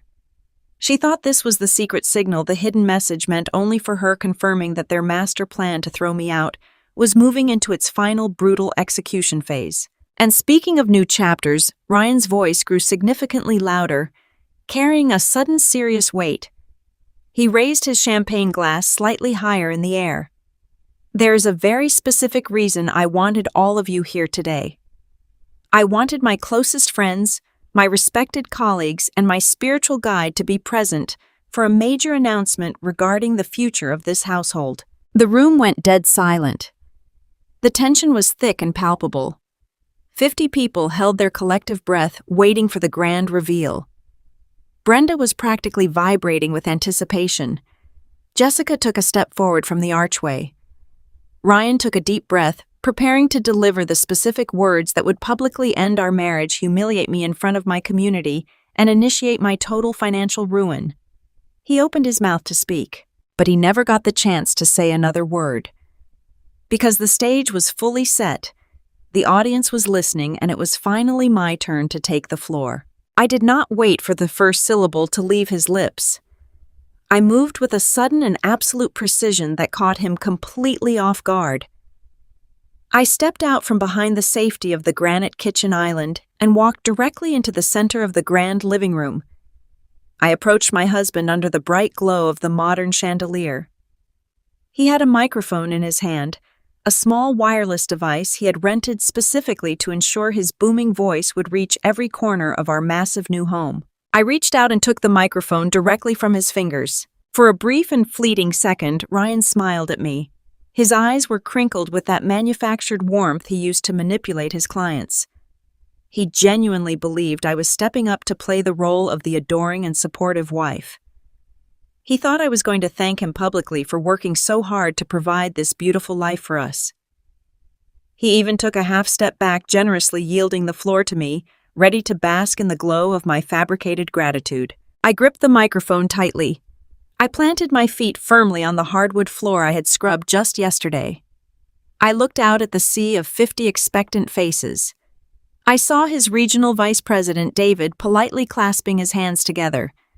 I saw our community pastor offering me an encouraging and gentle smile. I saw Brenda standing near the stone fireplace, her chin raised in absolute arrogance. And I saw Jessica Sutton lingering near the hallway, taking a slow sip of her cranberry mocktail, with a look of supreme and untouchable smugness. I took a deep breath, filling my lungs completely. I did not speak with the quiet, accommodating voice of a woman who spent her life working in the background. I spoke with the clear, commanding, and undeniable authority of a chief financial officer presenting a definitive corporate audit. I matched Ryan's booming, confident volume perfectly. "We actually have 2 massive announcements today," I declared into the microphone. My voice echoed off the vaulted ceilings and bounced against the pristine white walls. I smiled a sharp, brilliant smile that did not reach my eyes. One is this beautiful home. The second is the $200,000 fraudulent mortgage my husband just tried to take out. The entire room froze. The collective silence that fell over the space was so absolute and so profound that I could actually hear the ice clinking inside a glass halfway across the room. The polite smiles vanished from 50 faces, simultaneously replaced by a wave of profound and total confusion. People blinked, leaning forward slightly, utterly convinced they had simply misheard my words. Ryan let out a sharp, nervous bark of laughter. He reached his hand out, trying to grab the microphone back from my grip. "Hannah, honey, what kind of joke is this?" he asked, his voice strained and suddenly significantly higher in pitch. He tried to wrap his arm around my waist to pull me away from the center of the room. I took a swift, deliberate step away from him. I reached into the deep pocket of my tailored navy slacks and pulled out the small black remote control for the living room entertainment system. I pointed the remote directly at the massive 75-inch flat-screen television mounted above the stone fireplace. I pressed the power button. The television flares to life with a bright, blinding white light. I had already configured the Apple TV unit to mirror the display of the hidden iPad sitting in my briefcase. I did not need to fumble with cables or connections. The transition was instant and seamless. The beautiful, curated ambiance of the housewarming party was instantly destroyed. The television screen illuminated the room with the undeniable black and white evidence of a highly orchestrated financial crime. "Please direct your attention to the screen," I announced, gesturing toward the television like a seasoned executive leading a boardroom presentation. The first image to appear on the massive display was the high-resolution photograph of the final closing disclosure. It was blown up to an enormous size. Every single typed word was perfectly legible to the guests standing in the living room. As a certified public accountant, I believe in the absolute power of documentation. I continued, my voice steady and ringing with an icy clarity. "What you are looking at right now is the official legal deed to this property. My husband told me he was handling the real estate paperwork to save me from the stress. He took my life savings, combined with the life insurance payout from my late father, to fund the down payment for this house. But if you look very closely at the section labeled buyer, you will not find my name." I clicked the directional pad on the remote. The screen automatically zoomed in, magnifying the bottom section of the legal document. The blue ink signatures were displayed in incredibly sharp detail, standing 50 inches tall on the living room wall. The guests gasped. It was a collective, audible intake of air. "My name is entirely absent from this transaction," I explained to the horrified crowd. "Instead, you will see the signatures of the two legal owners of this home, Ryan Mitchell and his incredibly helpful real estate agent, Jessica Sutton." 50 heads whipped around simultaneously. Every single eye in the living room locked directly onto Jessica. She was still standing near the hallway archway. The smug, triumphant smile had completely melted off her face. Her jaw hung slack. Her eyes were wide with a sudden, absolute terror. She took a staggering step backward, her expensive high heels wobbling against the floorboards, trying desperately to shrink into the shadows of the corridor. Ryan was hyperventilating. He was frantically waving his hands in the air, trying to block the line of sight between his boss and the television screen. "That is a fake document," he shouted, his voice cracking with pure panic. "She is crazy. She altered that on a computer. Do not look at that." I ignored his pathetic outburst and pressed the button on the remote again. I swiped to the next piece of evidence. The screen shifted. The real estate deed vanished, replaced by a highly detailed banking ledger and a wire transfer confirmation receipt. "If this were simply a case of adultery, we would handle it in family court," I announced, projecting my voice over Ryan's frantic denials. But my husband and his family decided to be creative. They decided to commit federal wire fraud. I pointed at the highlighted routing numbers glowing brightly on the television. The $150,000 I provided for the down payment did not go to a legitimate escrow company. As you can see clearly on this verified bank transfer, those funds were routed directly to an anonymous shell company registered in the state of Delaware. The company is called B&M Holdings. I swiped to the next slide. It was the official state corporate registry document displaying the name and mailing address of the managing member of the LLC. That shell company is solely owned and operated by my mother-in-law, Brenda Mitchell, I declared, looking directly at the woman standing frozen by the fireplace. She used her corporate accounts to launder my dead father's money. She scrubbed the funds to make them look like clean capital coming from Jessica Sutton. They orchestrated a multi-layered financial heist to steal my inheritance and build a love nest for Ryan and his mistress. Brenda looked as though she had been struck by lightning. The arrogant, boastful matriarch who had just spent the last hour bragging to the pastor about her generous son was completely gone. Her skin turned a sickly, translucent shade of ghost white. Her mouth opened and closed repeatedly, but her vocal cords refused to produce a single sound. She looked down at the floor, absolutely unable to meet the disgusted stares of the community members she had spent decades trying to impress. But I was not finished. The audit was not complete. I pressed the remote control button one more time. The complex financial documents disappeared. The television screen was instantly filled with the bright blue and gray bubbles of an Apple text messaging thread. It was the private conversation between Ryan and Jessica captured directly from his hidden tablet. I want you all to understand exactly why you were invited here today, I said, lowering my voice just slightly to force the crowd to lean in and listen closely. You were not invited here to celebrate our marriage. You were invited here to be used as props in a premeditated eviction plot. I read the text messages aloud, making sure the words landed with maximum impact. I read Ryan's exact message, the one he had sent just yesterday morning. The idiot actually signed the paperwork. The money cleared. We are officially rich. I cannot wait to see her pathetic face when I kick her out and hand her the divorce papers on Sunday. I clicked to the final slide. It was the digital ultrasound image Jessica had sent to Ryan, complete with her message underneath. And finally, I read my voice ringing with absolute, unshakable strength. I present the motivation for this entire criminal enterprise. Jessica's message reads, "This house is going to be so perfect for our baby."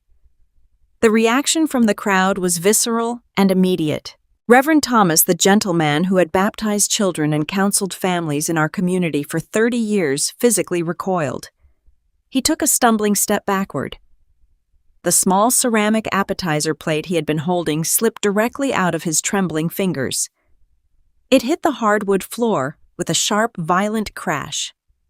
The porcelain shattered into dozens of jagged pieces, scattering tiny fragments of catered food across the beautiful floor. He did not even look down at the mess. He just stared at Ryan with an expression of profound, unadulterated revulsion. David, the regional vice president of Ryan's medical supply company, looked like he was going to be physically sick. This was the man who controlled Ryan's career, his bonuses, and his corporate reputation. David was a man who prided himself on corporate ethics and strict compliance. He stared at the giant television screen, absorbing the absolute proof of wire fraud and money laundering committed by his top regional director. The horror etched into David's face was permanent. He slowly shook his head in absolute disgust, already mentally drafting the termination paperwork that would end Ryan's professional life by Monday morning.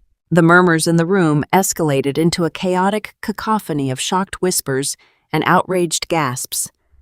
The 50 guests began backing away from Ryan as if he were highly contagious. They clustered together, their eyes darting rapidly from the massive screen to my husband, judging him, condemning him, and completely stripping him of his meticulously crafted social armor. Brenda suddenly snapped out of her paralyzed state. The reality of her public destruction finally registered in her brain. She let out a high-pitched, desperate shriek. She lunged awkwardly toward the stone fireplace, her expensive pointed heels slipping against the polished wood. She scrambled toward the flat screen television, her hands clawing frantically at the wall behind the monitor. She was desperately trying to find the thick black power cord. She wanted to pull the literal plug on the presentation, hoping that if the screen went dark, the nightmare would simply disappear. "Turn it off!" Brenda shrieked, her voice cracking into a hysterical sob. "Turn that screen off right now. You are ruining everything. You are destroying my family." She grabbed a handful of cables hidden behind the television mount, but her hands were shaking far too badly. She lacked the fine motor control to grip the correct wire. She yanked blindly at the bundle, pulling an HDMI cord loose, but the main power source remained firmly attached to the wall outlet. The massive screenshots of her money laundering operation continued to glow brightly over the living room, bathing her desperate, weeping face in a harsh blue light.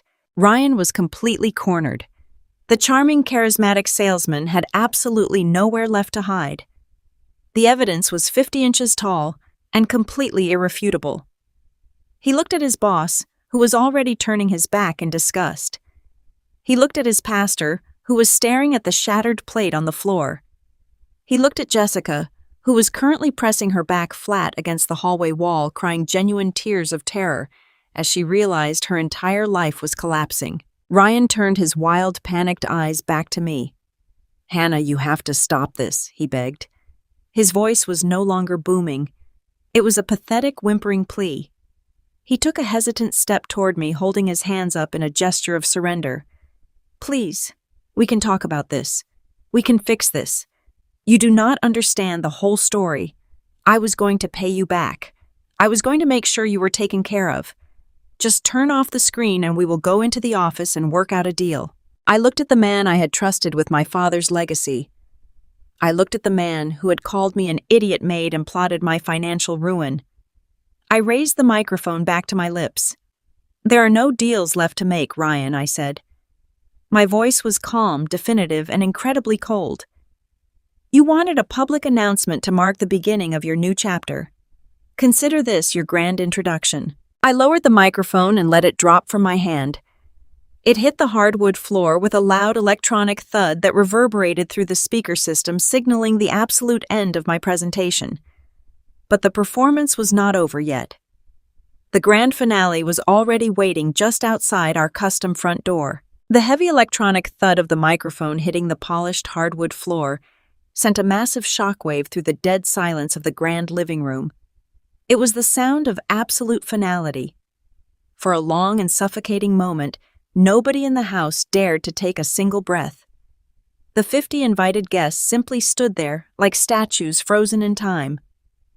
They were completely paralyzed by the overwhelming magnitude of the financial and moral crimes that had just been broadcast across the 75-inch television screen.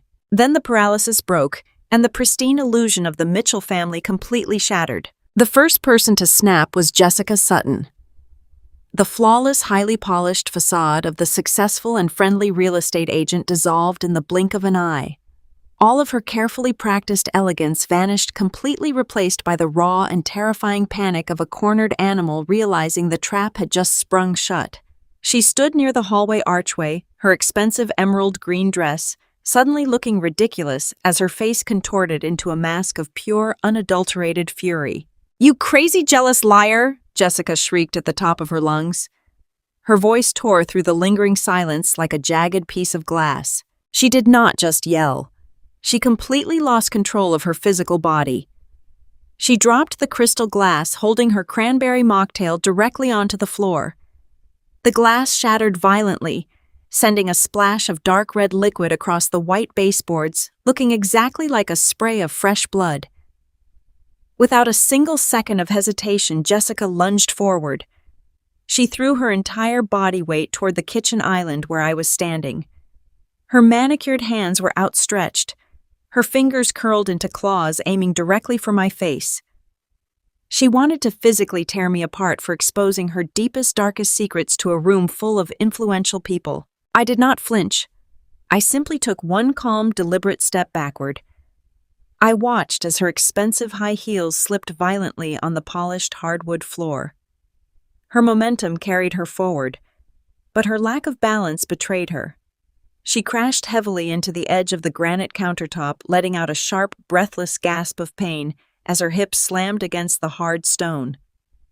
She scrambled to catch her balance, her perfectly styled blonde hair falling wildly into her face, completely stripping her of her remaining dignity.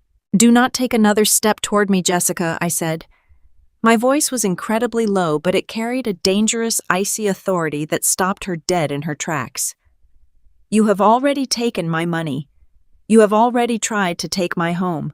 If you lay a single finger on my body, I promise you I will add assault to the incredibly long list of federal charges you are about to face." She stood there panting heavily, clutching her bruised hip, staring at me with wide, terrified eyes. She finally realized that the quiet, simple-minded maid she and Ryan had been relentlessly mocking for months was actually the one holding the executioner's axe. Ryan could not accept the reality of his total destruction. His massive ego simply would not allow his brain to process the fact that he had been completely outsmarted. He scrambled to regain control of the narrative. He turned toward the crowd of disgusted guests, frantically waving his arms in the air, to draw their attention away from the glaring evidence glowing brightly on the television screen behind him. "Do not listen to a single word she's saying," Ryan bellowed, his voice cracking with sheer desperation. His face was bright red, flushed with a toxic mixture of profound embarrassment and pure panic. "Look at her. Look at how insane she is acting. She is completely unstable. She is making all of this up because she knows our marriage is over and she is absolutely desperate for attention. Those documents on the screen are entirely fabricated. She photoshopped everything to make me look like a criminal." He turned toward David, his regional vice president, extending his hands in a pathetic gesture of innocence. David, I swear to you on my life, this is just the hysterical revenge of a bitter woman. I would never do anything to jeopardize my professional standing. I have the actual legal proof right here in my briefcase. I can prove to all of you that she is completely lying. Ryan spun around and practically sprinted across the living room toward the entryway table where he had left his heavy leather bag. His hands were shaking violently as he tore the zipper open. He rummaged through the contents until he pulled out the wooden clipboard. It was the exact same clipboard he had presented to me in the kitchen just 2 days ago. It held the fraudulent quitclaim deed, the final piece of his master plan to sever my legal rights to the property completely. He held the clipboard high above his head like a triumphant trophy. He marched back into the center of the living room, standing right beneath the chandelier, his chest heaving with a sudden burst of renewed arrogant confidence. He genuinely believed he still had the winning hand. He believed that piece of paper was his ultimate salvation. "You all want to see the real truth," Ryan shouted to the crowd, pointing an accusing finger directly at my face. "The truth is that my wife is a manipulative liar who voluntarily surrendered every single legal right she had to this property. She knew this house belonged to me. She knew she did not contribute a single dime to the purchase. Just 2 days ago, she signed a legally binding quitclaim deed, completely removing herself from any financial or legal association with this address." He turned his gaze back to his boss and Reverend Thomas, desperately trying to salvage his shattered reputation. Why would she sign a legal document giving up the house if she had actually paid for it? It makes absolutely no sense. She is just trying to destroy my life because I'm moving on to a better chapter. I have her physical signature right here on the dotted line. It proves everything she just showed you on that screen is a complete and total fabrication. Ryan lowered the clipboard to his chest level, preparing to read the legal jargon out loud to the captive audience. He wanted to shove the proof directly into the faces of the people who had just been judging him. He looked down at the bottom of the page. He stared at the specific dotted line where he had watched me write my name in bold blue cursive ink just 48 hours earlier. The entire living room watched in absolute morbid fascination as Ryan Mitchell experienced a complete and total psychological collapse in real time. His confident posture instantly crumbled. His broad shoulders sagged forward. His hands began to tremble so violently that the wooden clipboard rattled against the brass clip. He brought the paper closer to his face, squinting his eyes, completely unable to comprehend what he was looking at. He rubbed his thumb frantically across the bottom of the page, pressing hard against the white paper, as if he could somehow force the ink to magically reappear from beneath the surface. But the vanishing ink I had purchased from the specialty magic shop had performed its job with absolute chemical perfection. The oxygen in the ambient air had completely dissolved the molecular bonds over the past 2 days. The ink had evaporated into nothingness. The paper was completely, utterly blank. There was no signature. There was no legal surrender. There was absolutely zero proof that I had ever touched the document. "Where is it?" Ryan whispered. His voice was no longer booming. It was a weak, pathetic wheeze. "Where is the signature?" I saw her write it. I saw the blue ink. I stood right next to her in the kitchen and watched her sign her name. He looked up at me, his eyes completely hollowed out by a sudden devastating realization. He looked like a man who had just stepped off a cliff and realized gravity was about to take hold. "You used a trick pen," he gasped, the horrifying truth finally connecting the missing pieces in his arrogant brain. "You planned this. You set me up." I smiled. It was a cold, sharp smile that carried the full weight of my absolute victory. "I did not set you up, Ryan," I replied softly, though the absolute silence of the room carried my voice perfectly to his ears. "You built this entire trap completely by yourself. You stole my father's money. You forged my signature on federal banking documents. You planned to throw me out on the street. All I did was supply the rope, and you happily tied the noose around your own neck." Brenda Mitchell let out a sudden piercing wail from the corner of the room. She had given up trying to unplug the television. The massive screenshots detailing her money laundering scheme were still glowing brightly behind her. She looked at her son holding the blank piece of paper, and she finally understood that their entire criminal enterprise had failed. The walls were closing in, and there was absolutely no escape route left for any of them.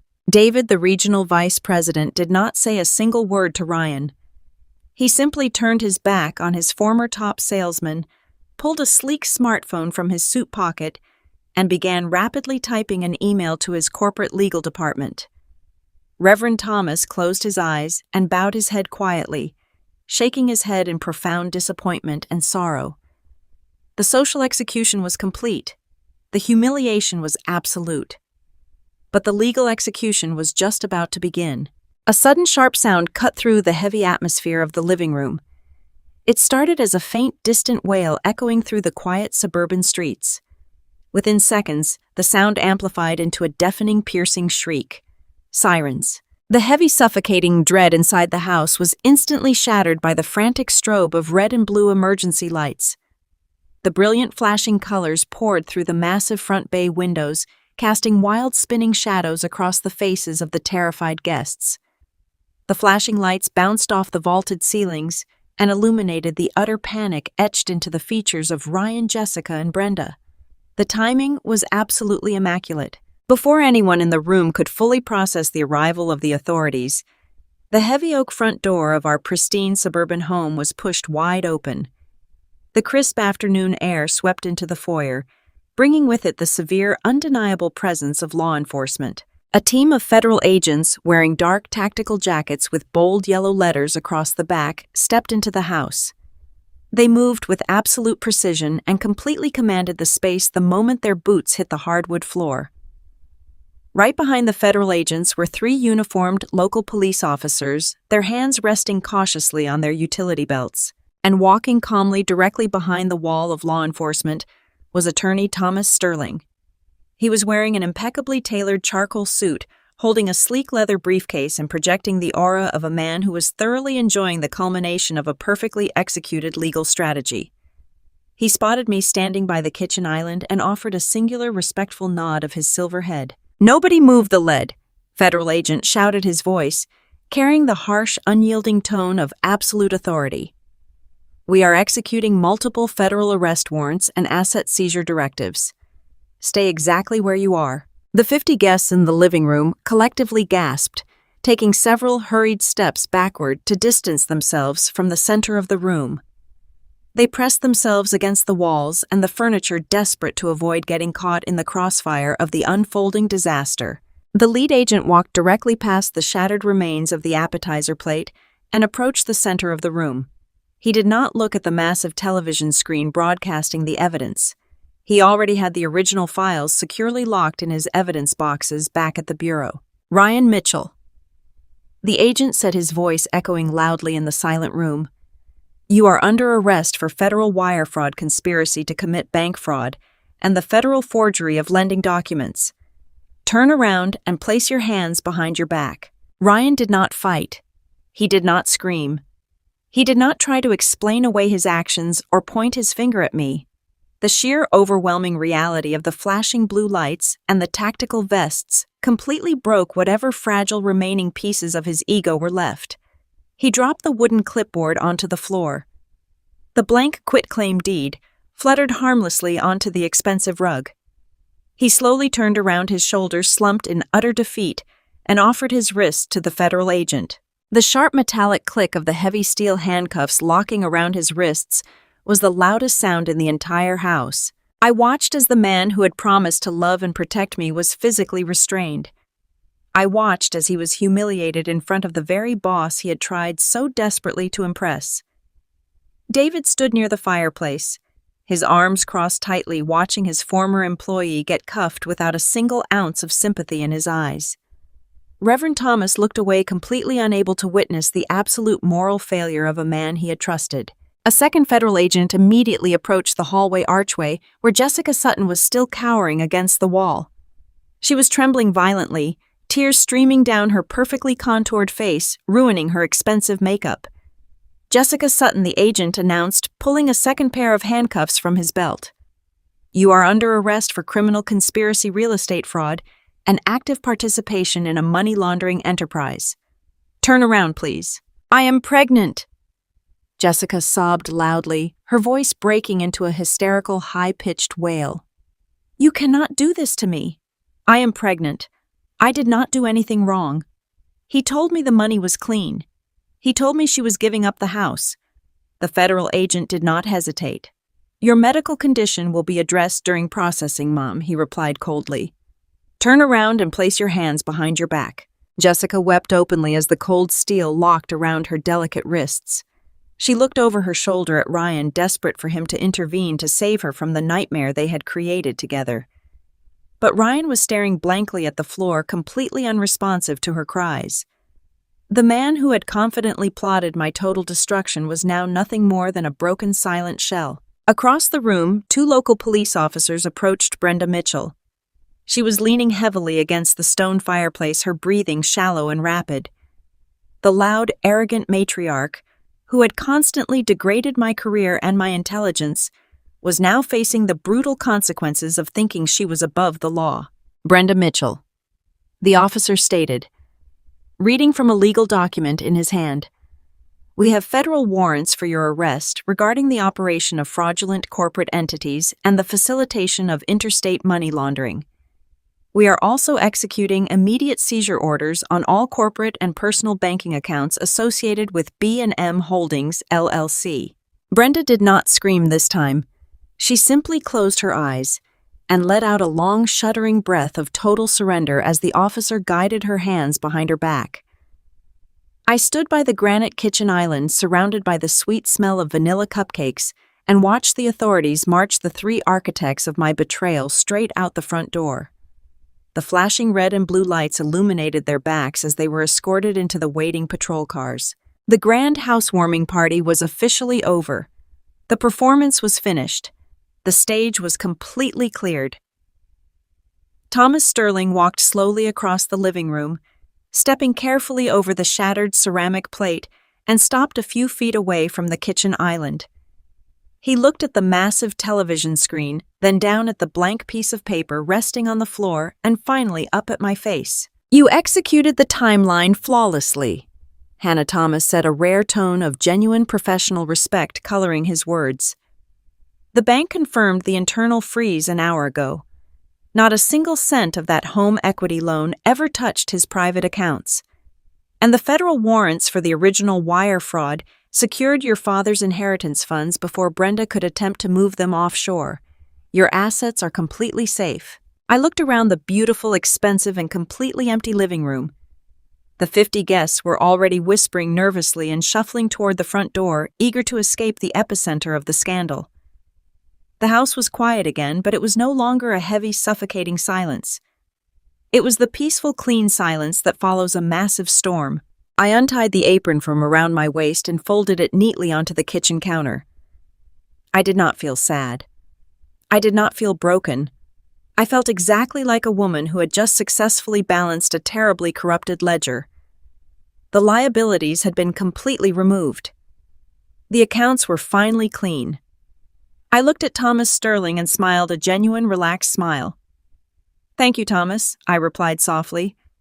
Now, let us go file those divorce papers.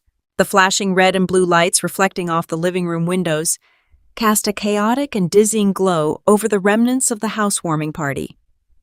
The grand space that was supposed to be the backdrop for my ultimate humiliation had completely transformed into a holding cell. Federal agents and local police officers secured the perimeter, their radios crackling with harsh bursts of static that cut through the absolute silence of the 50 terrified guests. I stood behind the granite kitchen island, my hands resting lightly on the cool stone.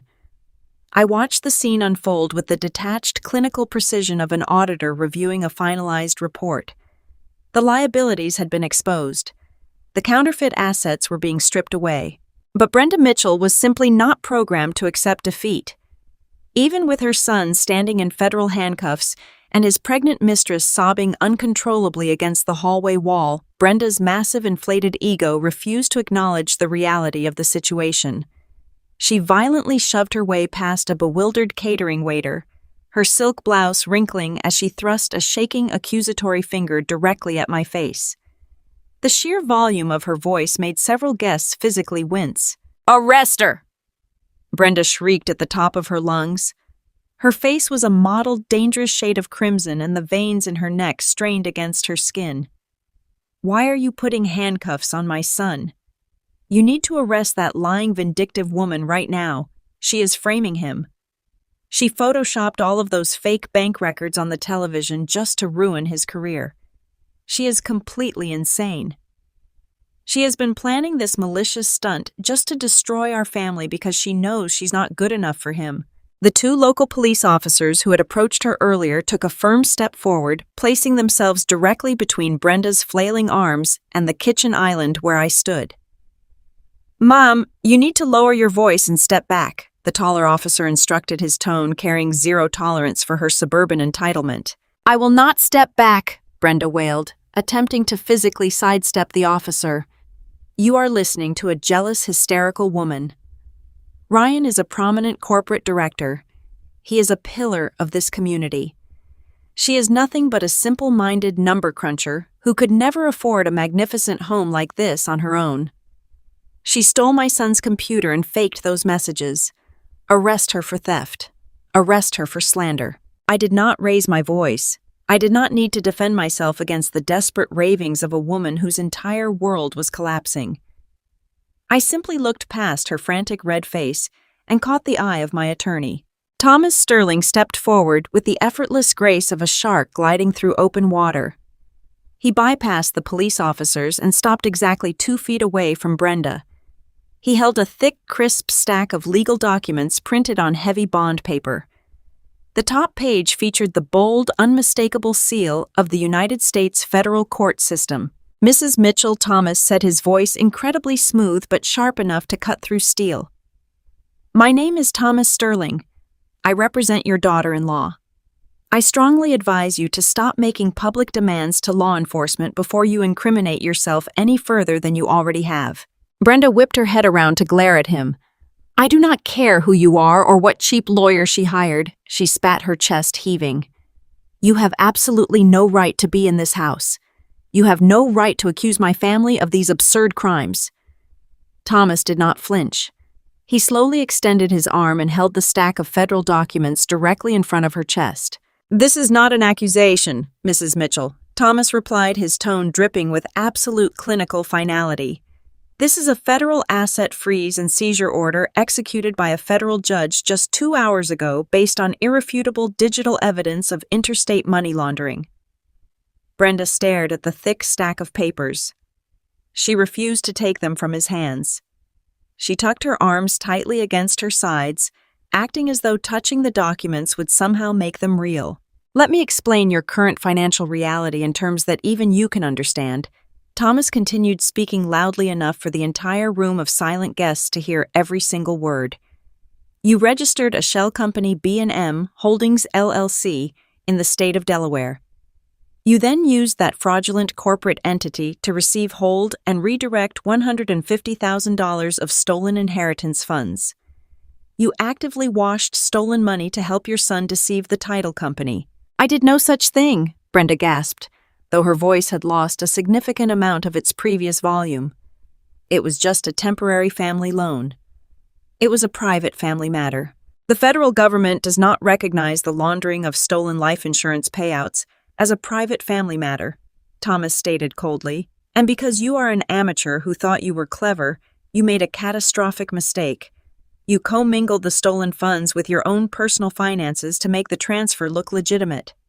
You used your own residential address to register the LLC. You used your personal banking credentials to authorize the secondary wire transfer to Jessica Sutton." Brenda began to shake. It was not a subtle tremor. Her entire body was vibrating with a sudden bone-chilling terror. She looked wildly around the room, making eye contact with Reverend Thomas and Ryan's boss, desperately hoping anyone would step in and stop this nightmare. But the guests simply stared at her with expressions ranging from pity to absolute disgust. "Because you intentionally mixed stolen federal wire funds with your personal assets, the government has the authority to seize it all." Thomas delivered the final devastating blow. As of this exact moment, every single bank account associated with your name has been frozen. Your checking accounts, your savings accounts, and your entire portfolio of retirement investments are currently locked by federal mandate to ensure the full restitution of my client's stolen funds. Furthermore, because you used your primary residence as the base of operations for this fraudulent enterprise, a federal lien has been placed on your pristine brick colonial home. The color completely drained from Brenda's face, leaving her looking like a hollow, terrified shell. "You cannot do that," she whispered the words barely escaping her trembling lips. "I worked my entire life for that retirement money. My house is completely paid off. You cannot take my home." "You do not have a home anymore, Brenda," I spoke up, breaking my silence. My voice was steady and completely devoid of sympathy. "You thought it was perfectly acceptable to throw me out on the street. You literally called my eviction taking out the garbage. You thought stealing my dead father's money was a clever little game. Now you get to experience exactly what it feels like to lose absolutely everything." The absolute finality of my words seemed to snap the last remaining thread, holding Brenda together. Her legs gave out completely. Her knees buckled beneath her. She let out a long, ragged, agonizing wail and collapsed backward. She landed heavily onto the expansive, custom white leather sofa in the center of the living room. It was the exact same piece of expensive furniture she had haughtily helped Ryan select just 2 weeks ago, loudly proclaiming that my taste in decor was far too cheap for a house of this magnitude. Now she was sobbing uncontrollably into the expensive leather cushions, her perfectly styled hair, a messy, tangled bird's nest around her face. She pulled her knees to her chest, rocking back and forth, mourning the complete and total loss of the wealthy, comfortable life she thought she had so brilliantly secured. Nobody rushed to comfort her. The 50 guests remained firmly planted against the walls, completely repulsed by the staggering greed and cruelty that had just been exposed. With Brenda thoroughly neutralized, the lead federal agent turned his attention back to my husband. Ryan had been standing in the center of the room the entire time, his hands locked tightly behind his back in heavy steel cuffs. He had watched his mother collapse. He had watched his entire carefully constructed world burn to ash in a matter of minutes. "Let us go, Mr. Mitchell," the agent said, placing a firm, unyielding hand on Ryan's bicep. "You have a very long afternoon ahead of you." As the agent began to physically guide him toward the front door, Ryan dug his expensive leather shoes into the hardwood floor. He fought the forward momentum, twisting his upper body around to look back at the kitchen island. The arrogant, booming, untouchable corporate director was completely gone. The man staring back at me was a pathetic, terrified, broken mess. His face was slick with sweat and tears. His expensive silk tie was askew, and his tailored suit jacket pulled awkwardly against the restraint of the handcuffs. "Hannah, wait," Ryan cried out, his voice cracking into a high-pitched, desperate sob. "Hannah, please look at me. Look at me." I did not move. I stood with perfect, unwavering posture and looked him directly in his tear-filled, panicked eyes. "We can fix this," he begged, struggling against the agent's grip. He was completely ignoring the fact that 50 of his most important colleagues and friends were watching him beg for mercy. "Please, Hannah. I am so sorry. I lost my mind. I got caught up in the pressure of everything. I never actually wanted to hurt you. We have been married for 7 years. We built a whole life together. You are my wife. You are supposed to be my partner. Please just tell the lawyer to drop the charges. Tell the bank it was all a big misunderstanding. I will give you whatever you want. I will leave Jessica right now.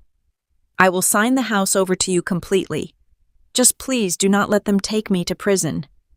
I will do anything." He was practically hyperventilating, his chest heaving as he pleaded for the very life he had tried to steal from me. He was trying to invoke our history. He was trying to pull on the strings of the deep, unconditional love I had once felt for him. He thought that because I had spent 7 years quietly supporting him, cooking his meals and managing our quiet suburban life, I would be weak enough to save him from his own monstrous consequences. I looked down at the granite countertop. Sitting right next to the tray of perfectly frosted vanilla cupcakes was the empty crystal champagne flute Ryan had handed to me just last night, the same glass we had used to toast to his brilliant, fraudulent new chapter. I slowly raised my left hand. I looked at the gold wedding band resting on my ring finger. It was the ring he had placed on my hand in front of our family and friends, promising a lifetime of honesty, partnership, and protection. I reached over with my right hand, grasped the gold band, and pulled it smoothly over my knuckle. The metal felt surprisingly cold as it slid completely off my skin. I held the ring suspended over the empty crystal champagne flute for one brief, dramatic second. I opened my fingers. The heavy gold ring dropped into the glass. It hit the delicate crystal bottom with a sharp, high-pitched, incredibly loud clink. The sound echoed clearly across the silent living room, cutting through the sound of Brenda's muffled sobbing and Jessica's terrified whimpers from the hallway. I looked up from the glass and locked my eyes directly onto Ryan's pathetic, weeping face. The sheer desperation in his expression did not move me. I felt absolutely nothing for the man standing in those handcuffs. "You really thought you could lie to an accountant about the numbers, Ryan?" I asked, my voice calm, level, and carrying the lethal precision of a highly sharpened blade. Ryan opened his mouth, a fresh wave of tears spilling over his cheeks, but the shock of my cold demeanor completely robbed him of his ability to speak. "You assumed I was stupid because I chose to be kind." I continued enunciating every single word, so the entire room of silent guests would hear my final verdict. "You thought you could steal the money my father literally broke his back to earn. You thought you could forge my signature on federal documents. You thought you could laugh about throwing me out like garbage with the woman you got pregnant behind my back." I took a slow, deep breath, relishing the absolute and undeniable power I held in this room. "You built a masterful financial trap, Ryan," I said softly, "but you failed to audit your own risks. You chose the wrong woman to scam." I gave a single dismissive nod to the federal agent holding his arm. "Take him out of my house," I commanded. The agent did not hesitate. He gave Ryan a hard, decisive shove forward. Ryan stumbled, his shoulders shaking with violent, uncontrollable sobs. He did not look back again. He kept his head bowed, his chin tucked tightly to his chest, as the officers marched him through the grand foyer, past the horrified stares of his regional vice president and his pastor, and straight out the heavy oak front door. A moment later, the second agent guided Jessica Sutton out from the hallway. She was a complete disaster. Her makeup completely ruined her expensive dress. Twisted wailing hysterically about her ruined real estate license as they led her out into the bright afternoon sun to join Ryan in the back of the waiting federal patrol cars. Finally, the local officers managed to pull Brenda up from the white leather sofa. Her legs were completely useless. They practically had to carry her out of the room. The proud, arrogant woman who had strutted through life looking down on everyone else was now a broken, whimpering mess, completely stripped of the wealth and status she had tried so desperately to protect through illegal means. When the heavy front door finally clicked shut behind the last police officer, the living room fell into a stunned, heavy silence. The flashing red and blue lights eventually faded from the bay windows as the squad cars pulled away from the curb, leaving the pristine suburban street quiet once more. I stood in the kitchen and looked out at the 50 guests. They were still pressed against the walls, completely shell-shocked, holding their small plates of catered food and half-empty glasses of expensive wine. They had arrived expecting a celebration of success and prosperity. Instead, they had witnessed the absolute surgical dismantling of 3 incredibly corrupt lives. Thomas Sterling picked up his leather briefcase from the nearby chair. He adjusted his cuffs, offered me a small, respectful smile, and quietly let himself out the back patio door, knowing his job here was flawlessly complete. I picked up a silver serving tray from the kitchen island. I walked out into the center of the beautiful, expansive living room that was now entirely legally mine.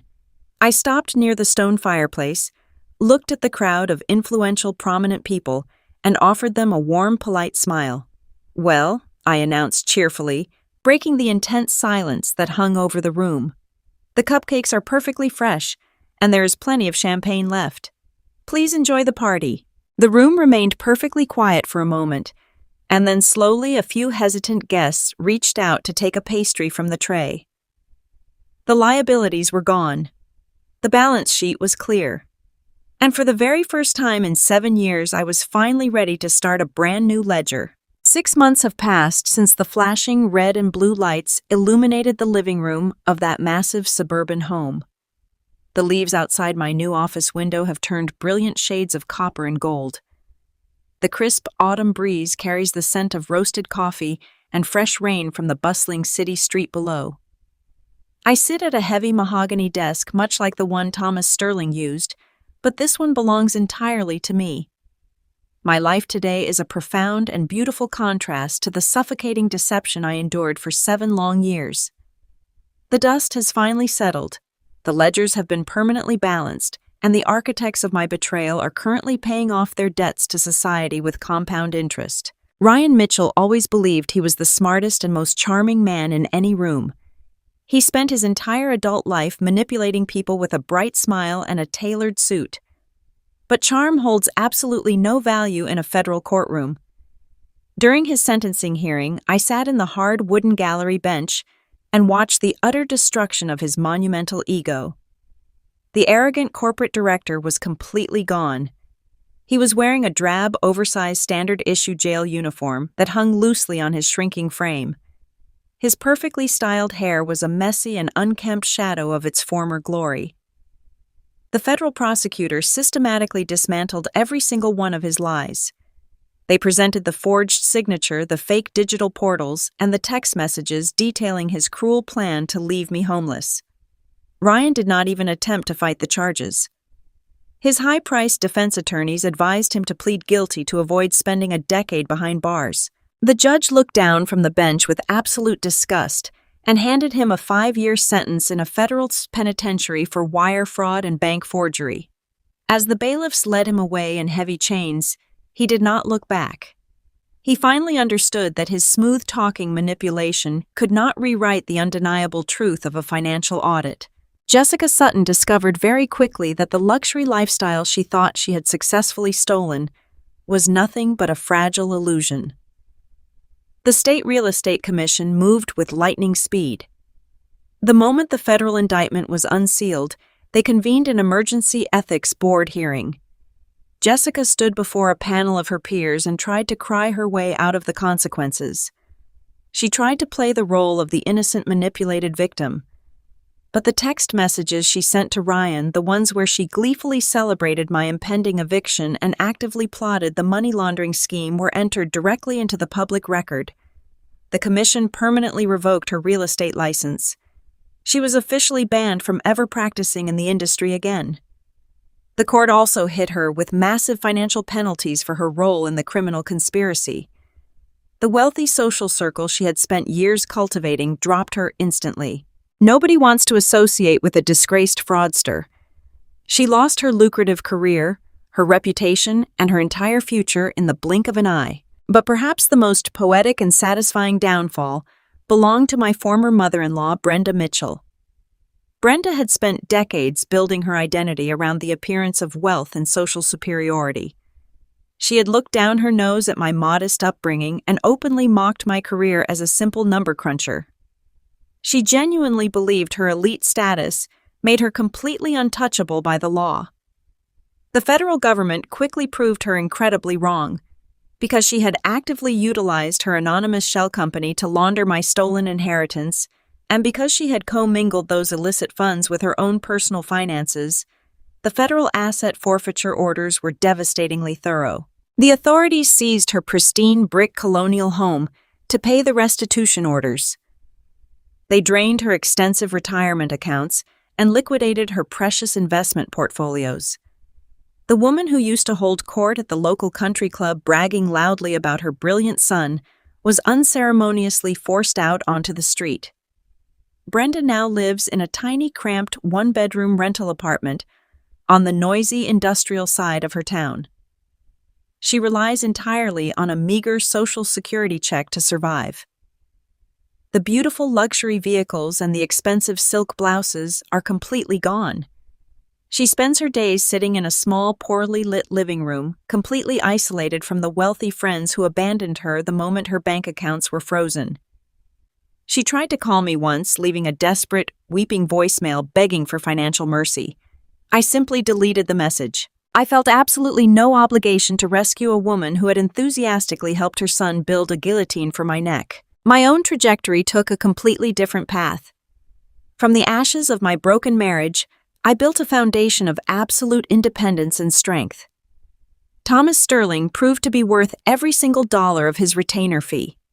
He was a relentless advocate who refused to leave a single penny unaccounted for. Together we dragged every single one of Ryan and Brenda's hidden accounts into the harsh light of day. Through the federal restitution orders and the aggressive civil litigation Thomas filed on my behalf, I recovered the entire $150,000 inheritance my father had left me. But Thomas did not stop there. We secured substantial punitive damages for the emotional distress and the blatant fraud I had endured. With my legal and financial rights fully restored, I forced the immediate sale of that massive suburban house. I refused to spend another minute inside the walls where Ryan and Jessica had planned my ruin. The property sold quickly in the hot real estate market. I took my rightful share of the equity, packed my belongings, and drove completely across the state to a vibrant, bustling city where nobody knew my history. I wanted a totally clean slate. I took the recovered funds and my share of the house equity and invested them directly into myself.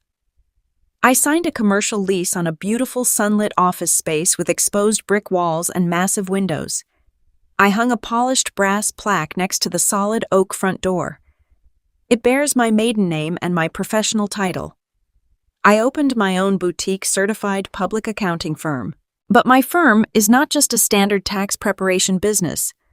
I built a highly specialized practice dedicated entirely to empowering women to protect their financial independence. Every single day, women walk through my office doors seeking guidance, clarity, and protection. Some are preparing for marriage and need help structuring prenuptial agreements.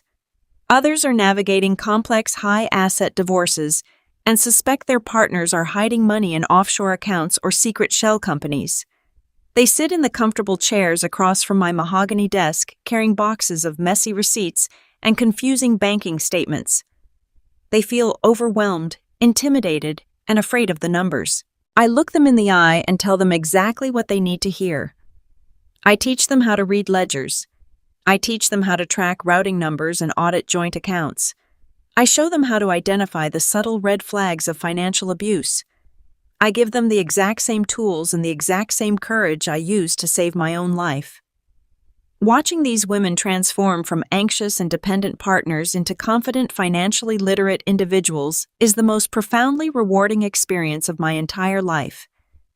Every time I help a client uncover a hidden asset or secure her rightful equity, I feel my father smiling down on me. His legacy was not stolen. It was simply delayed, and it eventually became the seed money for my total rebirth. The most important lesson I took away from those 7 years of marriage and the terrifying betrayal that ended it was a harsh, but absolutely vital truth about the nature of love and trust. Society constantly feeds us a very dangerous narrative. We are conditioned to believe that true romance requires blind, unquestioning devotion. We are taught that combining all of our assets, sharing every password, and completely surrendering the management of our finances to our partners is the ultimate proof of a strong marriage.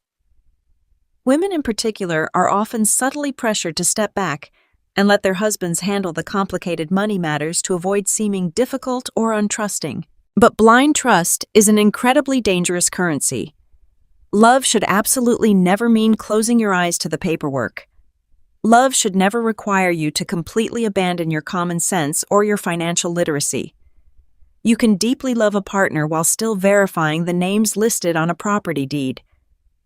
You can be a devoted spouse while still maintaining your own separate savings account.